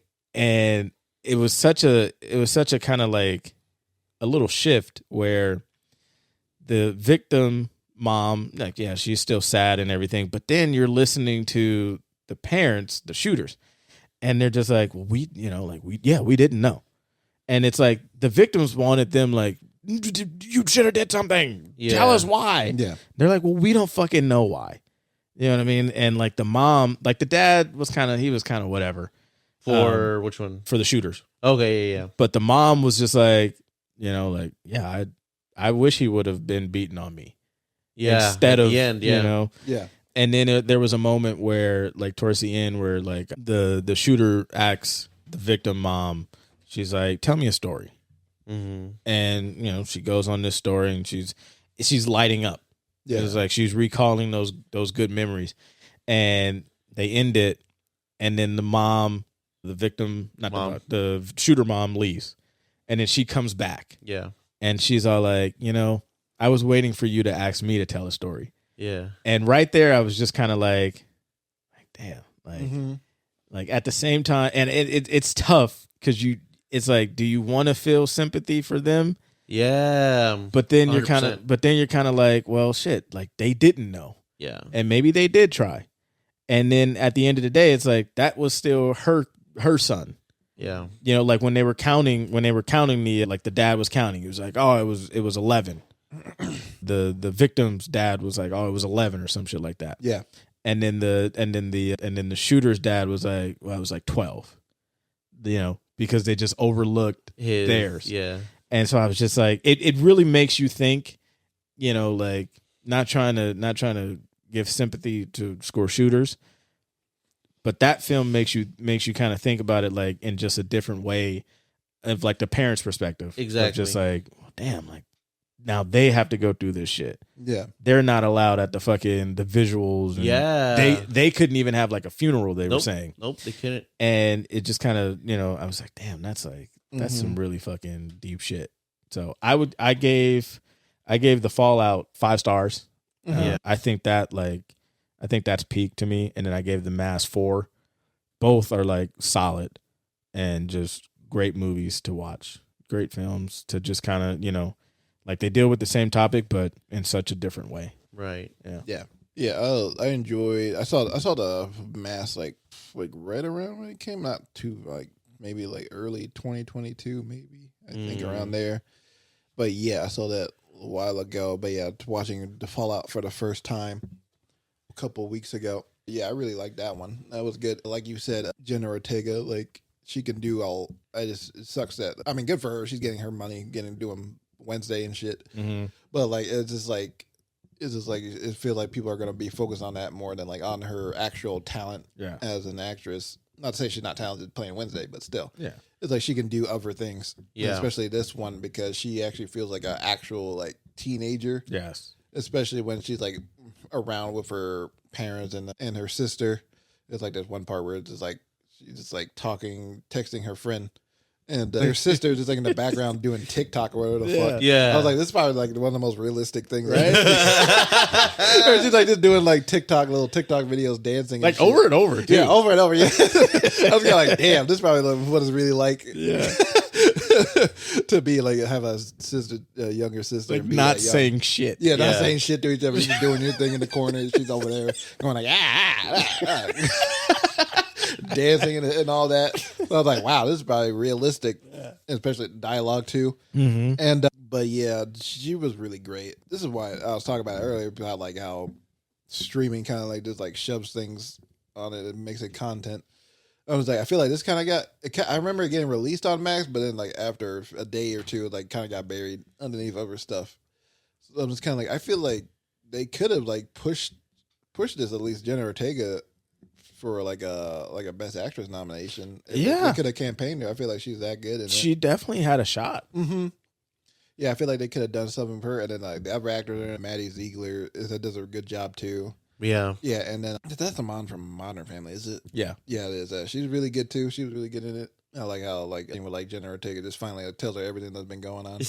And she's just like, oh, thank you for telling me. Even though she just grabs wine. And She's like, like, you ready to talk? I was like, yeah, one sec. All right, I'm ready to talk. She did good to like portray like that, like progressive mom type of thing. Like, oh, I'm trying to be cool with my daughter. Mexican kids.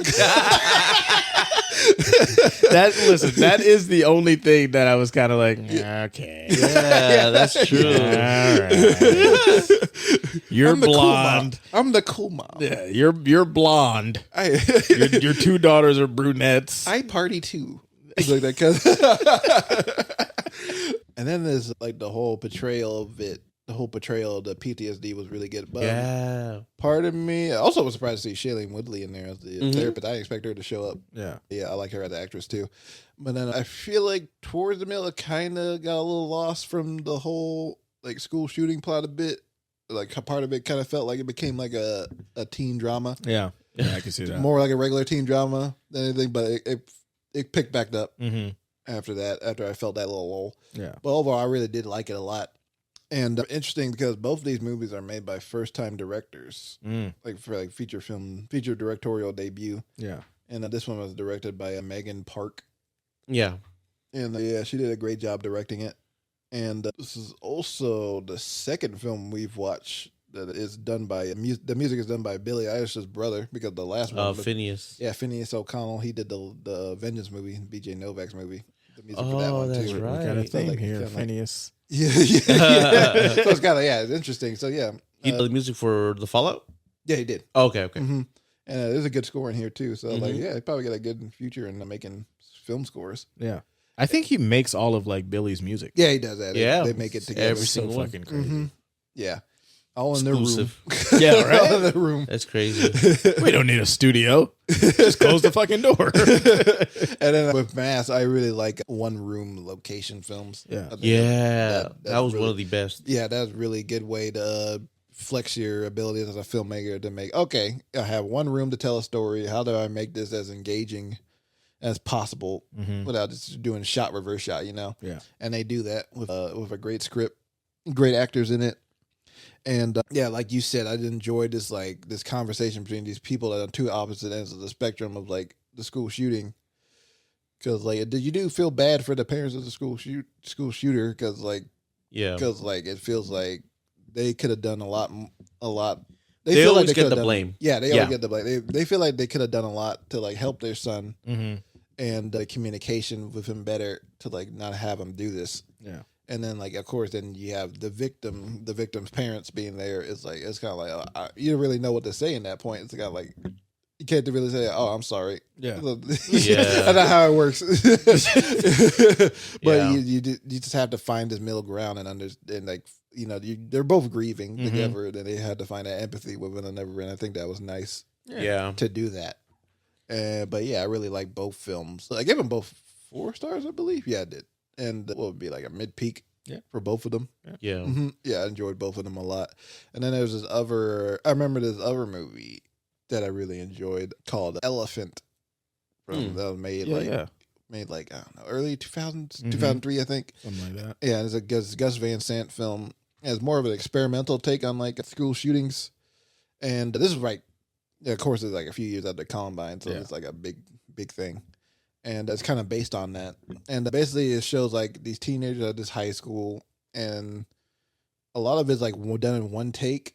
And you see the perspectives of like the whole situation going on. Like you see it, like you see the conception to like the end of it, of the school shooting. Like you see pretty much everything happen from these teenagers' different perspectives. And I think that was a really interesting way to do it, even though not showing it is probably can be less triggering for people, I'm sure. Yeah. But like I think it puts you into it. Yeah. It's like really terrifying. So Mm. so it's just different ways of like doing that kind of subject matter. Right. But yeah, I think that's an interesting film too. It's such a topic too. Yeah, it's a hard time. But shit, it's like it seems like there's one, and not just necessarily a school shooting, but just like a mass shooting every month now, which is shit It's is just- crazy. Yeah. it's wild. Yeah, it's terrible. I just want to say like there's a shot at the end in mass where they're downstairs in the church, and the people are upstairs. They're playing the piano. Yeah. And then Acting choir. the Or choir. Yeah. And then it's like that staircase. Yeah. And I saw that as like the stairway to heaven. Yeah. And so when they're down there and they're hugging, it's the victim's parents, and the lady asks him like, "Oh, do you want to go up there?" And see, or whatever. Yeah. And I think like in his mind that was like no, like his son is like that was the visual, Right. the symbolism of like hey, your son's up here, and he kind of almost gave him that little bit of Peace. Yeah. Also, there's one quick thing. Also, Jennifer Tickets got great dramatic chops, obviously, but like her comedy was actually really good too. Yeah. Like I don't know, I just remember the line where she's like, "Hey, you drink a lot of coffee, you got to take a shit. Yeah. You drink a lot of shits." And then Yeah. like when she got really high, she's like, Oh yeah. like get dazed out, like going up and down the steps, like texting her friend, "I'm high, I can't move." come get me. It's like shit like that was really funny to me. So I'm like, oh, she got a good comedy. She got it all. So Yeah. I think great actress. I think, like you said, like she definitely could have got a Best Actress nomination, and she could have had a shot. So yeah, it is that kind of that double-edged sword where it's like for some reason they didn't push it, and maybe it's because of the topic, but yeah, Just a little bit before her blow up too.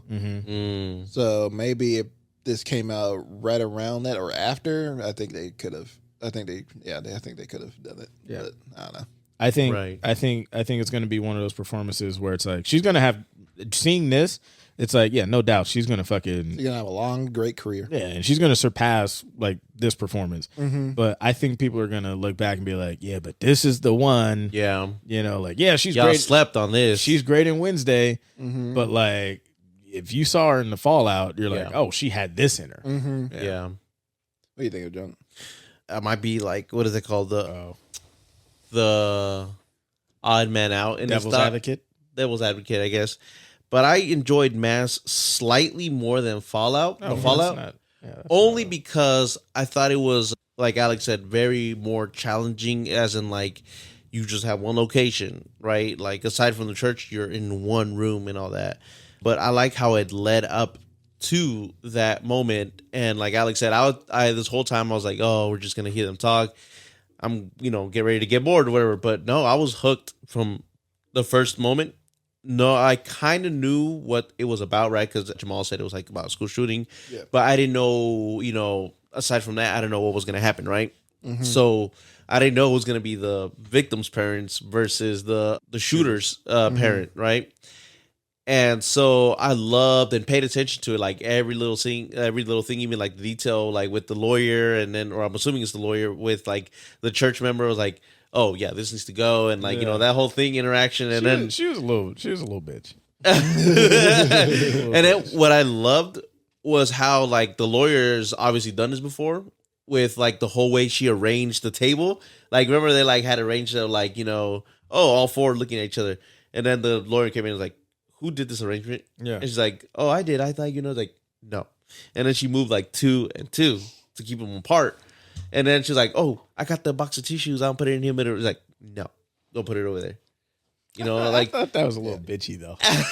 No, but I mean, like, little bitch. it's like, let them find it. No. But as in, like, the lawyer has done this before and she knew what to expect. Like, and like exactly what, she expected happened. Nobody wanted to sit kind of like close to each other. They wanted to sit apart from each other. They didn't want it to feel forced that you have to, cry, that they have the boxes of tissues there. They have, empathy of having somebody go and get it for them. Yeah. But as well as like Jamal said, like escalating, right? The whole time I was like, when are they going to talk about it? When are they going to bring it up? Yeah. And then like, boom, they bring it up like with the little like sharp dabs from the mom, the victim's mom.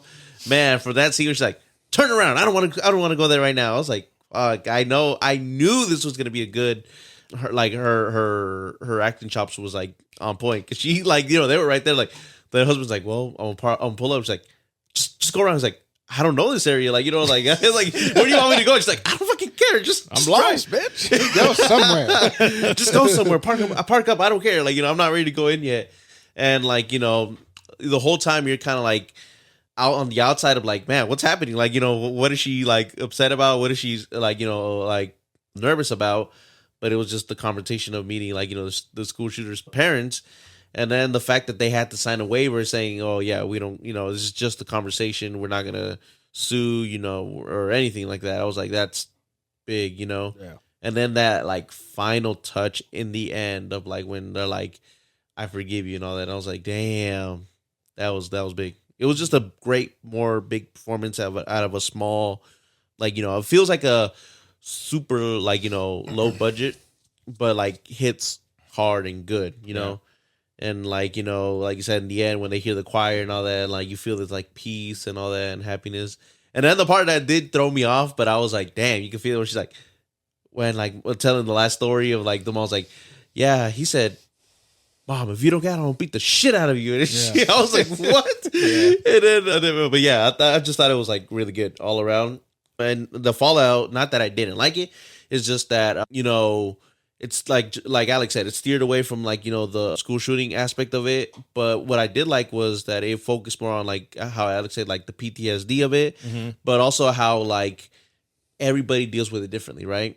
We focus on Jenna Ortega mainly of how like she had like the survivor's guilt, right? I think that's what it's called. Yeah. Of like why did I survive? Everybody, like one of them was like, oh, I'm gonna be an activist, and she's like, I don't want to really do that. I just want to grieve. I don't know how to grieve, and like it was surprising for me to see, because like in a lot of films you just PTSD, like somebody like oh, I need my medication, I can't like go to sleep or whatever, but she was like acting normal the whole time, and I was like, oh, maybe she didn't like she's not as impacted, but no, she was just impacted because she was like, I don't feel anything.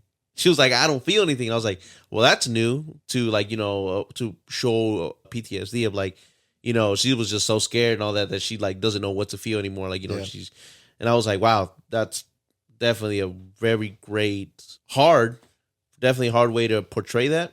And I feel like Jenna Ortega killed it. Do you guys think because of the lull, right? Maybe that was the intention of it. Yeah. Like we hit you with the school shooting, and then like we kind of take you into how she's feeling. Yeah. And then we bring it back, to like, oh, wait a minute. Like it is still there. Yeah. You know what I mean? Like it's underlined. It comes in and out. Yeah. You know what I mean? And to maybe like life does. Yeah. To like show like how she's kind of feeling in that moment where like she thinks she's doing fine. Yeah, but exactly. But it's always there. Gonna be there. Yeah.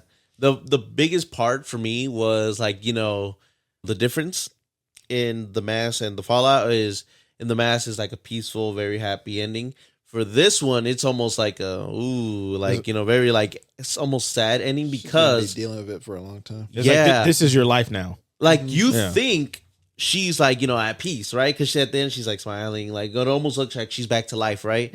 But then she sees the notification, she's like, damn, this isn't over, or like I'm reminded back to this. Like you're never gonna escape this. Yeah.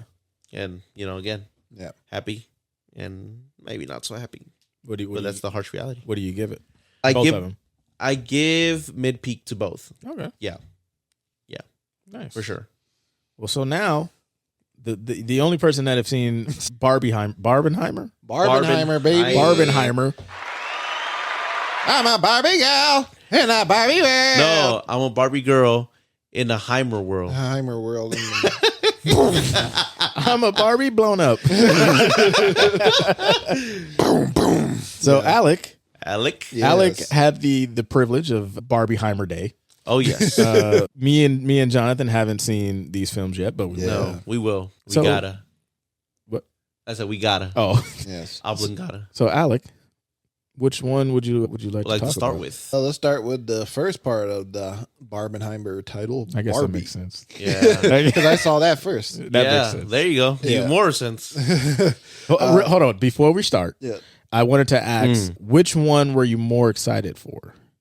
And don't lie. That's a tough one because because the whole thing about Barbie, when I first heard about it, I was kind of like, because I know Barbie was in production for hella long, right? Like a really long time, and I know there was like versions where it's going to be made by Amy Schumer.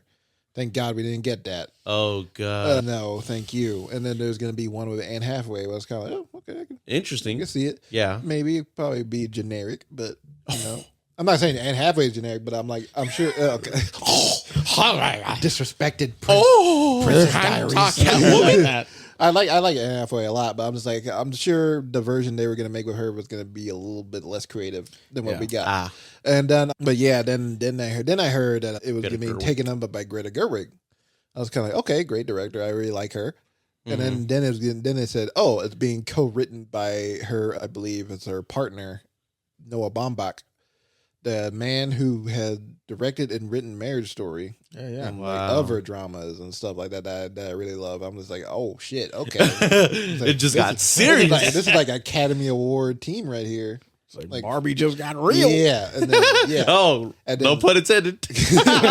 Barbie real. But then they started adding people like Margot Robbie being like, who else is gonna play Barbie?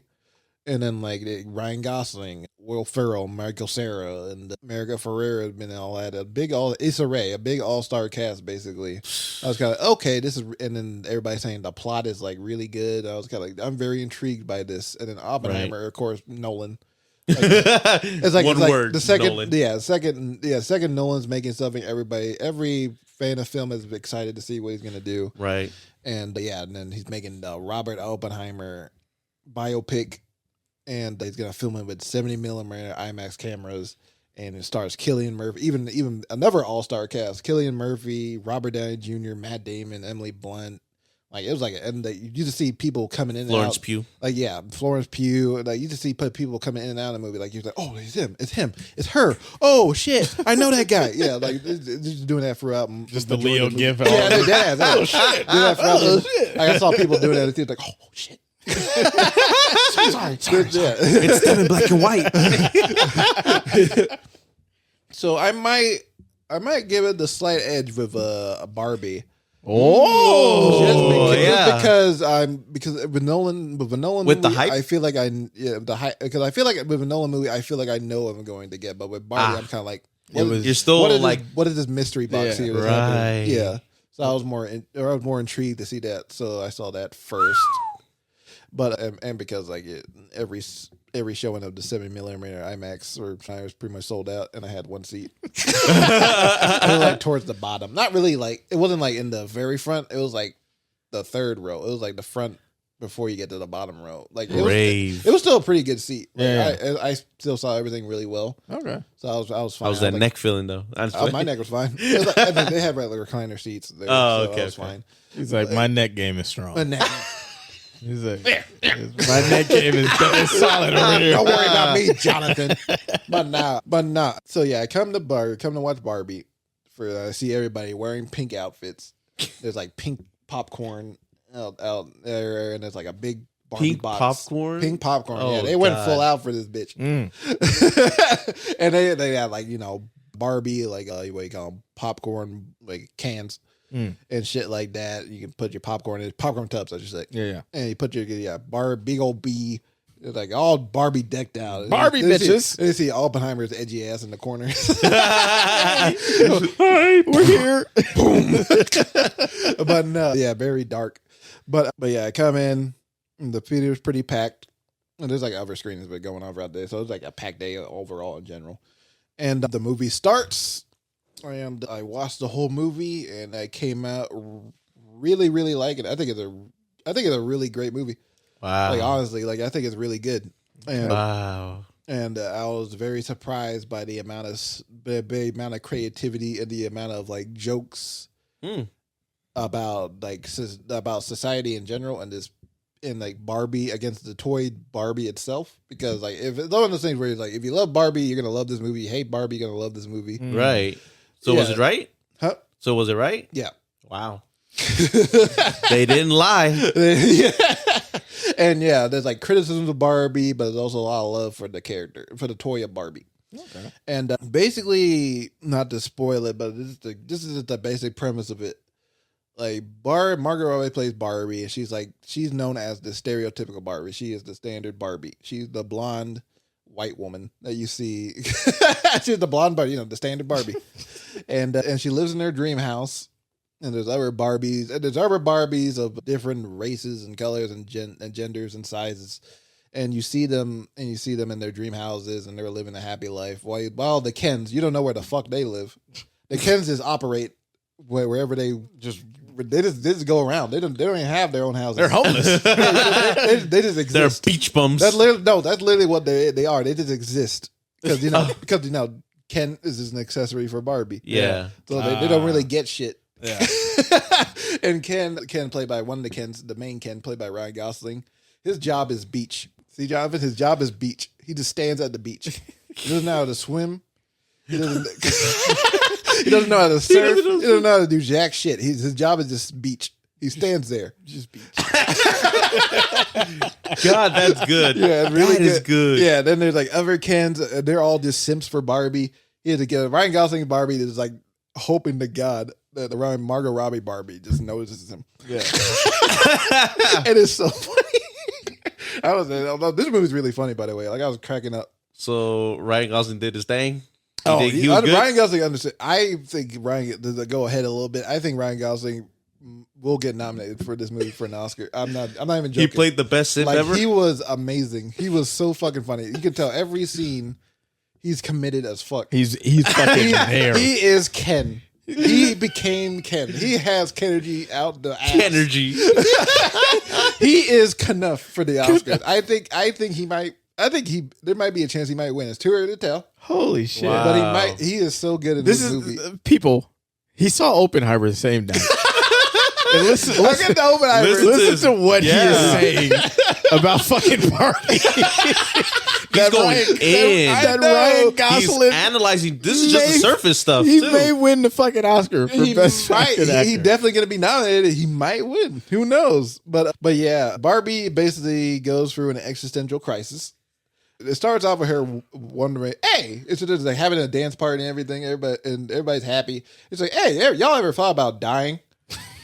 Everybody just stops. He's like, oh no, I meant like dying from the happiness of this party or whatever. That sounds like, I'm about to shoot this bitch up. The fallout. So that's Barbie the fallout. Oh God, Kid Mass.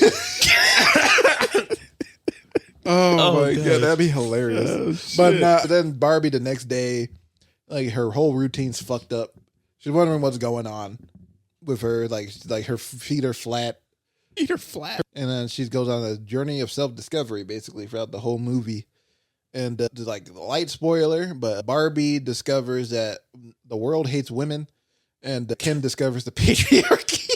Oh, so men don't work beach? No, that's dead as a line. Men have power? And yeah, so then like he takes those lessons over to Barbie Land.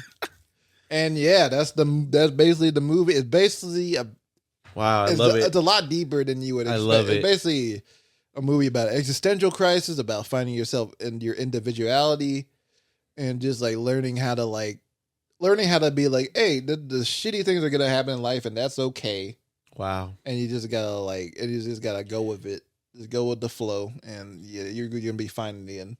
It is very intriguing, and I think like how you said, like why you were more excited for Barbie because it is the grown ass man saying that. Right. I'm so fucking excited for Barbie. But like you said, like you kind of know what you're gonna get with Oppenheimer, where it's like with Barbie, even sitting here and you just like explaining it. Part of me is still like, but I still don't know. You know what I mean? But it's like the intrigue of it is just like, should we be going to see fucking Barbie? And it's just like you're just kind of like, I gotta see it. Yeah. So yeah, it's a movie that has no business being as good as it is at all. Yeah, like it's just one of those things. And then the cinematography is amazing. Wow. The same cinematographer, Rodrigo Prieto, famous cinematographer for like a lot of Martin Scorsese's movies. Like this is the same guy that's shooting Killer to the Flower Moon, and he does Barbie. Cinematographer's got some crazy ass careers. It's insane. Yeah, then the production design's amazing. Like everything looks like a toy. Like I don't know how they did that. Like everything looks so plasticky, but like life size and everything. It looks cool. Great. And yeah, one of the things, like one of my cons is I wish there's a subplot with America Ferrera and her daughter that gets introduced that's there, but it's not as fully developed as I would have wanted to. I feel like that could have been a more heartwarming thing by the end of the movie to have, but it's not. Do you feel like did they tie that knot? Like you know what I mean? Were they able to close that arc? Oh no, they did. Yeah, okay, it's like tied in with Barbie's arc in a way. Oh, okay. But yeah, it's just you just wish it went a little more. Went a little more into it, but yeah, and that movie's like 2+ hours, right? Or God no, it's like under 2 hours. Huh? It's not long. It's like under 2 hours. Oh, that's good. Okay. Yeah, it's not a long movie. I think they were like, no, we can't. Yeah, we can't make it a 2.5. Because I was saying if they were to make it a little bit longer, maybe they could have done. They could have. Yeah, I'm sure that they gave him like an extra amount of 10 minutes, maybe. Right. So let me ask you this: sequel? It does end in a way where you don't have to make a sequel. Like everybody gets their ending, except maybe Ken. but I did hear they're making a Ken spinoff. I was gonna say a Kenquel. A Kenergy Kenquel? A Kenquel. A Kenquel. But yeah, I heard they are making a Ken spinoff. That's a rumor right now, but I'm sure they will after how good Ryan Gosling is and how well received he's being. So yeah, maybe they can at least make a Ken sequel. But yeah, they wrap up Barbie's story real well. And so, and then there's other characters in the movie that's really funny. Will Ferrell's funny. Yes. He hasn't been funny in a minute to me. Yes. No, he's a bad after bad. Yeah, So. he's pretty funny. And Michael Cera has some good stuff in there. Okay. And there's also a funny jab at the Snyder Cut that's pretty funny. Okay. Oh, what? Yeah. Some of the jokes do fall flat, but like there's some jokes in there that's kind of Flat yeah. feet. But maybe because I'm a man, I don't understand. Yeah. More feminine jokes that they put in there. So I was like, so I'm just kind of like, I'm just here. Yeah. I'm not gonna mess up your fun, but I don't. Yeah, but yeah, good movie. Greta Gerwig did a good job, especially the scenes where there is a scene in the movie where the Kens have a war, and It just sounds like, and it's pretty amazing to watch. It just sounds so crazy. As a musical So sequence. crazy, it can't be real. Yeah, but it sounds entertaining. Yeah. though. Yeah. There's a musical sequence of the Kens, and it's pretty amazing. Okay. But yeah, not an Oppenheimer. Wait, what do you get, Barbie? Oh, Barbie, I'll give it a mid peak. Okay. Give it a 4 out of 5 stars on there. All right. Nice. Yeah, and with Oppenheimer, no. After peak, End the episode right after here. peak, there's Oppenheimer. No. I walked out of that motherfucker. But Oppenheimer, of course, directed by Christopher Nolan. I think Christopher Nolan's a great film. I have my issues with him just because I'm just like, he has like certain things that he does, but especially in his writing, and just kind of everybody kind of comes off as like robot. You ever notice that, Jonathan? Everybody comes off as like they're saying their lines very perfectly. Yeah. And just like everything sounds so profound. Yeah. It's kind of like it just kind of distracts from the movie in a way. Is this his first like almost like biopic-ish? Yeah, type it of- is. Yeah. Okay, This is I the thought first so because the other ones were always like, like almost original action movie, sci-fi, or like stuff Yeah. like that. But yeah, this is like his real big biopic epic film. Yeah. that he made.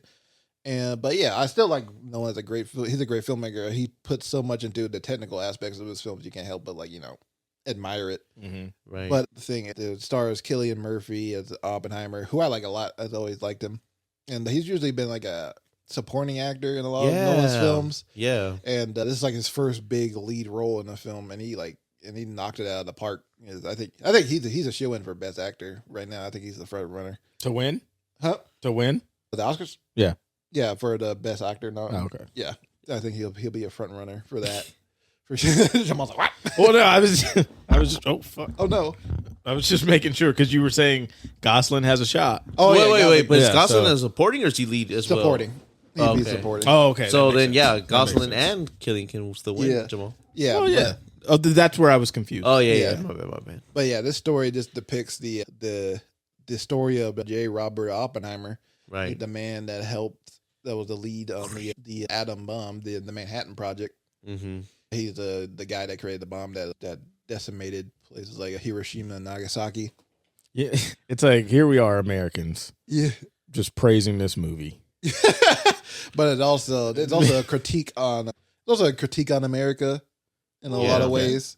So it's like the whole movie just feels like an existential crisis. Again, I think it's a good double feature actually with Barbie because they're both about existential crisis. Mm.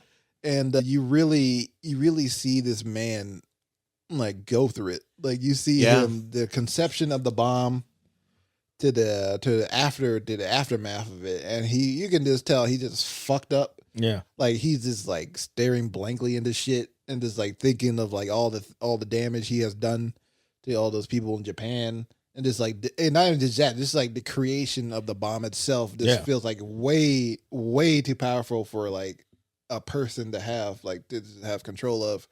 And the fear of like, oh God, this could happen again. Oh God, this could like blow up the earth if they like fuck up like some kind of like, I don't know, calculation or something. It is like all that is like Fuck. on his. Yeah, it's heavy. It's a heavy. It's a heavy movie. It's an extremely heavy movie. So don't watch Barbie after this because you'll be depressed as you're watching Barbie if you watch Oppenheimer first. I'm a Barbie girl. So if you go in like feeling good after Barbie, that's good. Okay. But then To be brought down. to be brought down, yeah. I'd rather be brought down after this. Yeah, Trying to be brought Trying up. to be brought up for watching this happy movie. But then, yeah, it's an extremely heavy movie, and you feel just every step of the way. And Cillian Murphy's eyes show like so much pain and distraught throughout the whole movie. And there's a scene towards the end of the movie that's like legit, really stunning. That I didn't really expect from Nolan. This parts of the movie feel really experimental, especially by his standards. Like there's like I don't want to give it away too much, but like yeah, there's like surreal. Stop. That's good. There's like elements of surrealism that happen in this movie that's just like help you like get that mindset of Oppenheimer, how he probably felt during his time when he was alive. And then there's other characters in the movie, like Robert Downey Jr. is playing Like a lawyer or something, Lewis, right? yeah, he's playing Lewis Strauss. He's like a guy that's trying to like just like had it out for Oppenheimer, Right. and he's trying to get him out of like probably pretty much getting him blacklisted from the military and like science. Because Robert Oppenheimer had like ties to the Communist Party. Yeah. So they're kind of like using that as like, oh wait, so and they think he probably could have like been Feeding this information. feeding information to the Russians and maybe other people. So there's also this whole side of like paranoia of like just like them trying to keep everything secret and them thinking there's a mole in there trying to keep everything down and like even think of like killing people just in case if this information gets out. So there's like a lot of shit going on. It's a real thriller. And Robert Downey Jr. plays the guy. Ryan Gosling as Ken is the front runner for me, but like Robert Downey Jr. is probably like second for me. He might also be nominated for supporting actor, I'm sure, because we know him as like Iron Man. We've known him for like the last like over 10 years playing Iron Man. Yeah. Mm-hmm. And he's done other stuff before that, of course, because he's a generally really great actor that can play all kinds of different characters, and he shows that here. He's kind of unrecognizable at parts. Like he's like from like his Iron Man persona from how he usually is, because like he's like holding himself differently. His voice is a little bit more growly, and he doesn't make any funny jokes or anything. He's just like a very serious person, and it was really great to watch. And he's like, and you can feel his frustration with Oppenheimer going out throughout the whole film. It's really great. And then there's other actors in the movie. Like it's kind of funny because like they get this whole big ass cast, and then a lot of them are like put in the background for the most part. Like Rami Malek's in the movie, but he does not get a line until like the last like maybe 15 minutes of the movie. Like you just see him like in the background like doing shit. Yeah, and it's like, and then you get that's that AI shit right there. We got Rami Malek in any movie we want. Yeah, test run. Yeah, exactly. Like you get all kind of Huey from The Boys is in the movie. Yeah. I saw him in the trailer. Jack Quaid, he's good in the movie too. Josh Peck is in there. I forgot he was in it. He's the guy that pushes the button. Yeah, I thought so. Yeah.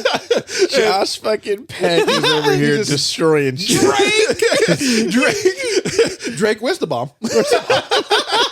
But Josh Peck, he did pretty good. It was just like he just stuck out to me. He's just a like, weird. I'm seeing Josh Peck. Yeah. And he doesn't come off like as a man from the 1940s to me. Exactly. Yeah. Like he's kind of More like the 2000s. Yeah, he feels very 2023. Yeah. Like he feels very early 2000s, 2023 to me. But he did pretty good. Okay. And then there's like all kinds of actors in there. You'll see it. But then there's Florence Pugh and Emily Blunt in the movie. Emily Blunt plays the wife of Oppenheimer, and then Florence Pugh plays like a communist who had sexual relations with him while he was married. They get naked, don't they? Oh yeah, they get naked. Yeah, they have a sexy. Ball. I was like, oh my god, no one knows what sex is. This is crazy. It's like sexy. Even the sexy felt a little robotic, but that's whatever. So Just like his writing. it's not, it's not that important. It wasn't idol levels of. No, not at all. Okay. like you see Florence Pugh naked. It's like that 1940s old sex. Yeah, like she's just basically bouncing up and down. You like? Do you like the sex, Robert? Like the sex. And but yeah, they're both really good. But the thing about it, like Nolan once again doesn't know how to write women because they're not given pretty much not a lot to do because like I looked it up, did some research, and both these characters had like mental health issues. His wife, Oppenheimer's wife, Emily Blunt, was an alcoholic. Oh. And they show that, but then they're just kind of like, oh yeah, she's just drinking a lot. It's not really like that big of an impact on anything. Yeah. Besides just like not taking care of the kids. And they did that for like one scene that is kind of like gone for the most part. Yeah. Okay, we established that. Yeah, we established, okay, we know she's an alcoholic. Yeah, you got the or point. at least she just drank a lot that one night. Yeah. And that's it. Or the problem is that she doesn't have a drink in her hand. Yeah. And then the Florence Pugh character had a lot of mental health issues. And that's shown in the movie, but it's not really gone into detail because it's kind of like she's just coming off as like a crazy person. She's just crazy. Yeah, she's basically it's like, oh, she just wants that Oppenheimer dick. That dick made her crazy. God damn. But yeah, it's kind of like not really given a lot to do, but they do a good job with what they're given for sure. Because they're both good actresses. Yeah. But on a technical level, this is probably Nolan's best film. Wow. In terms of like the technical aspects, because like the cinematography is stunning. There's like a lot of times where the lighting makes Cillian Murphy look like a skull.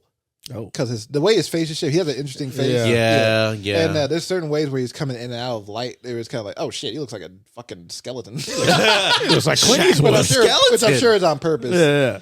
And like a lot of great cinematography. The editing is fantastic. Is it black and white? Yeah, there's parts of it that is black and white, parts of it in color, and the reason for that is because of the bomb. The color shows the color is more from perspective of Oppenheimer, and the black and white is more from the objective perspective of Robert Downey Jr.'s character. So it's showing everything. So the black and white feels more like a documentary. Yeah. Than it is like the parts of Oppenheimer's point of view. The color parts are just more like you feel like the cinematic, point of view of Oppenheimer. So does that feel a little distracting or no? No, it didn't really distract me. I saw it in 7mm on my IMAX, so like there's aspect ratio shifts that are a little distracting, but you get used to it after a while. Okay. But yeah, I thought that was a really good tool to use, and because he hadn't done black and white since Memento, I think his very first movie. Back in the early 2000s, yeah. And the score is amazing. And the score is amazing. Oh yeah, everything. I think Barbie should have used more as more of a score. Barbie, it had a soundtrack. It's a good soundtrack, but it's just using like more needle drops than anything. But yeah, the score is moved by Ludwig Göransson. He won an Oscar already for Black Panther. For the score of Black Panther. Oh, that's right. But yeah, he really does a great job here. It's like he mixes like violin and like kind of like harsh techno beats, like for like in a lot of parts of the movie that fits really well into the movie. It's an interesting mix. Yeah. And then of course the actual bomb scene. Jesus Christ, Uh-oh. that was great. Not to spoil too much about that. That was great.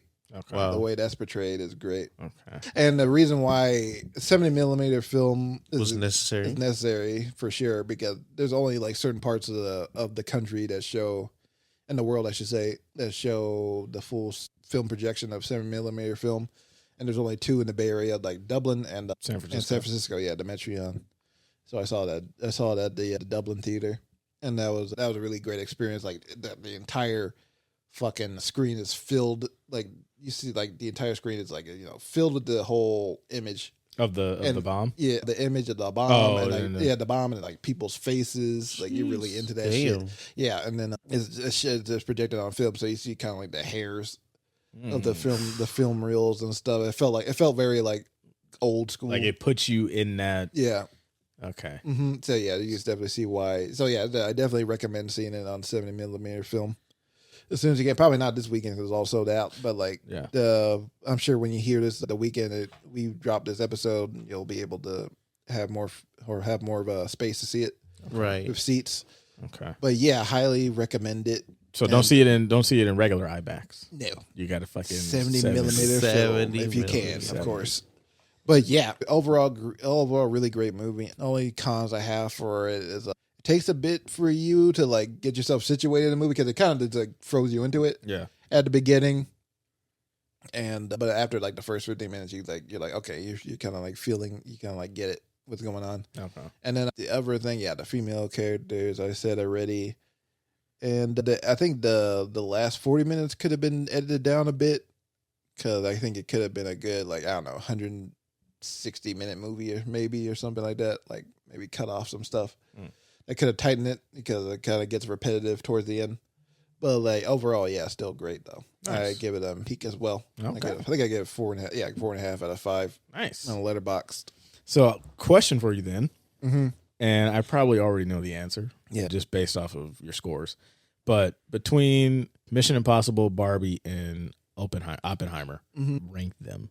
Like just which ones that you enjoyed, the most. I did enjoy all of them. Yeah, but I'll probably say Mission Impossible 1, Oppenheimer 2, and Barbie 3.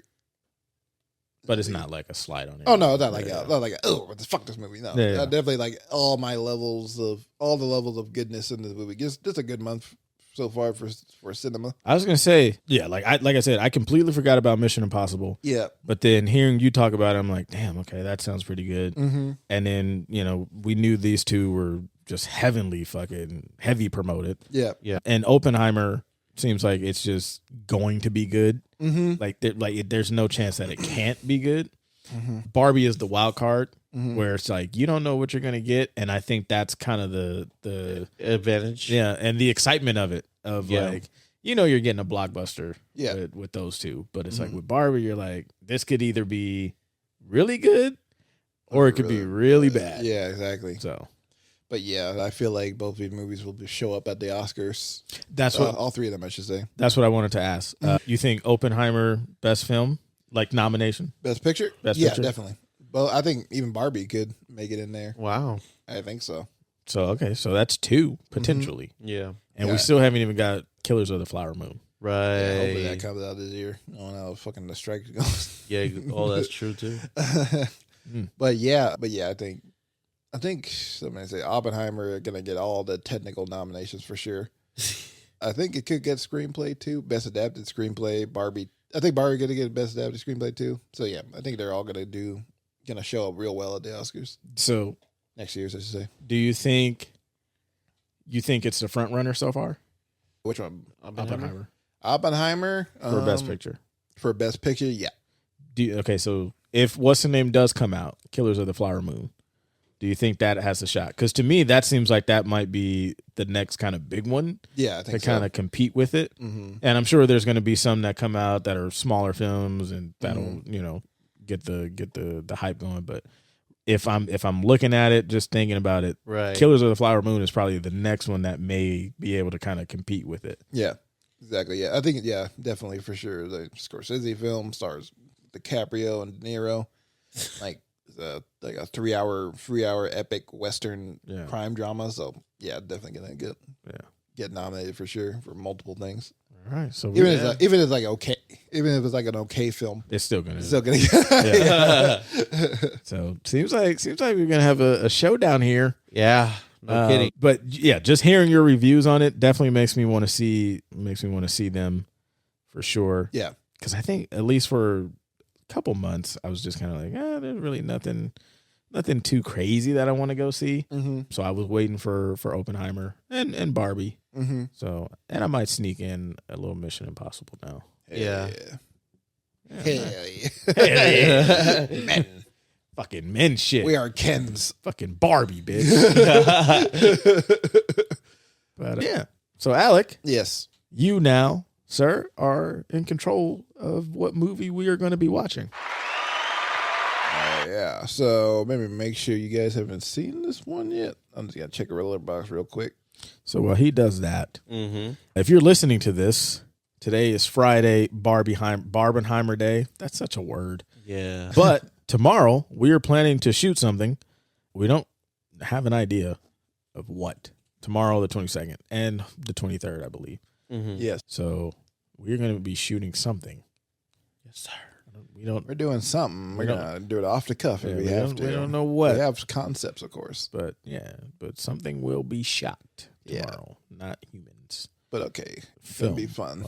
Here But yeah, I have this film ready here. we go. But yeah, so since Sound of Freedom came out, I was thinking we go watch it. No, I was like, no, I knew you wanted to. no. But okay, so Sound of Freedom coming out, it reminded me of a film that covers the same topic, but I think in a more like a less cheesy way, I should say, in a more realistic way, and it feels like a good character study of like what a person going through this would feel like and do in this situation, and just like the actual mental toll that it takes on him. But this is a film directed by one of my favorite directors. Her name is Lynn Ramsey. She's like an Irish director. She directed movies like We Need to Talk About Kevin, and it stars Joaquin Phoenix, and it's called You Were Never Really Here. You were never really here. Yeah. About this former military veteran who doesn't mind getting his hands dirty to take some jobs and like save kids, and he gets a job from a guy who wants him to save his daughter, and then after that it gets him into some shady shit. I have seen like a poster of that. I was gonna say I've seen the poster of it. Yeah. But yeah, really great film. Yeah, I gave it 5 stars. So yeah. Okay, nice. Wow. So yeah, I recommend watching that. It's a great film. When did that come out? 2018. Oh, okay. April 6th. Oh, yeah. When a teenage girl goes missing, a jaded, brutal enforcer attempts a rescue mission. Yeah. He uncovers corruption and abuse of power along his way and will use any means necessary to save the girl.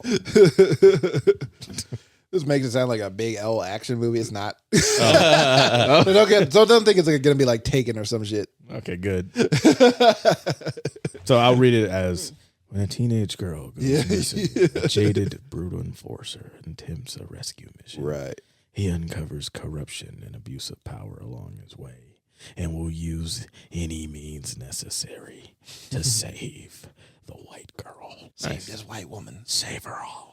But yeah, that's my rec of this episode. Nice. So we'll talk about it next season. I'm looking forward to that. Mm-hmm. Yeah, it looks pretty good. But yeah, but overall, it's been an amazing week for cinema. I'm glad theaters are getting these good movies and getting a lot of money in, despite what's going on with the strike. What? Oh no, it's just like, yeah, they're still making money. I'm just like more like the theatrical. Yeah. More like for movie theaters. Yeah. Despite what's going on with the strike, I'm just glad that people Like- are seeing these movies, not letting these writers, these talented writers and directors and actors like work go to waste. Yeah. Yeah, so I'm just Right. glad. I'm just glad people are going to the movies. And I think it's been a nice little solid. I didn't see Spider-Man, but we'll include Spider-Man in that, like Spider-Man, Mission Impossible, and then Barbenheimer. Yeah, It's like, yeah, okay. Movies are we are okay. At least this stretch right now. This stretch right here, this summer is just banging, man. Mm-hmm. So that's going to be good. So You Were Never Really Here is going to be the first film reviewed in our spoiler alert for season 2. Yep. Season 1 of this is a wrap. And who knows what we're going to do in season 2. Maybe it might be a new format. Switch it up. You never know. Hell yeah. Who knows? I did have a suggestion from one of my friends. He said that we should take the top 100 movies and we should redo the list, because I think the list hasn't been updated since maybe like 2007, 2008 or something like that. Yeah. And so we should go through And Oh, I like it. Yeah, IMDb top 100. I think so. Yeah. And we should create Our own? our own top 100. Revised. What? Revised or like I don't know. What would you guys want to do? Our own like top 100 or do a revised version of the top 100? Probably be more fun to do our own version. And I think what we could do, we could break it up over the season 2. Okay. So here you go, people. This is live brainstorming right here. So right now. 10 movies each episode. Yeah. Okay. I'm down with that. Yeah. Yeah, I like that. So that'll go from episode 20 to episode 30. We'll do 10 an episode, and then we'll talk about them on the season finale of season 2. Woo! There we go. Yeah. Okay, cool. So, folks, we appreciate you rocking with us for these first 19 episodes. And yes, sir. We're gonna have plenty more coming. We're going to do, obviously, you just heard, we're going to do the top 100. Probably do some more writing. We'll have more guests on, more stuff.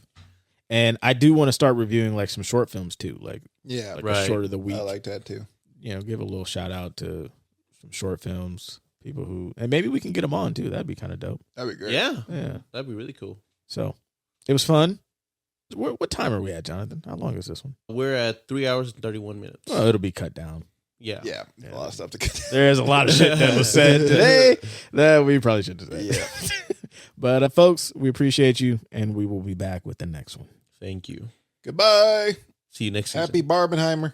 Boom, bitch.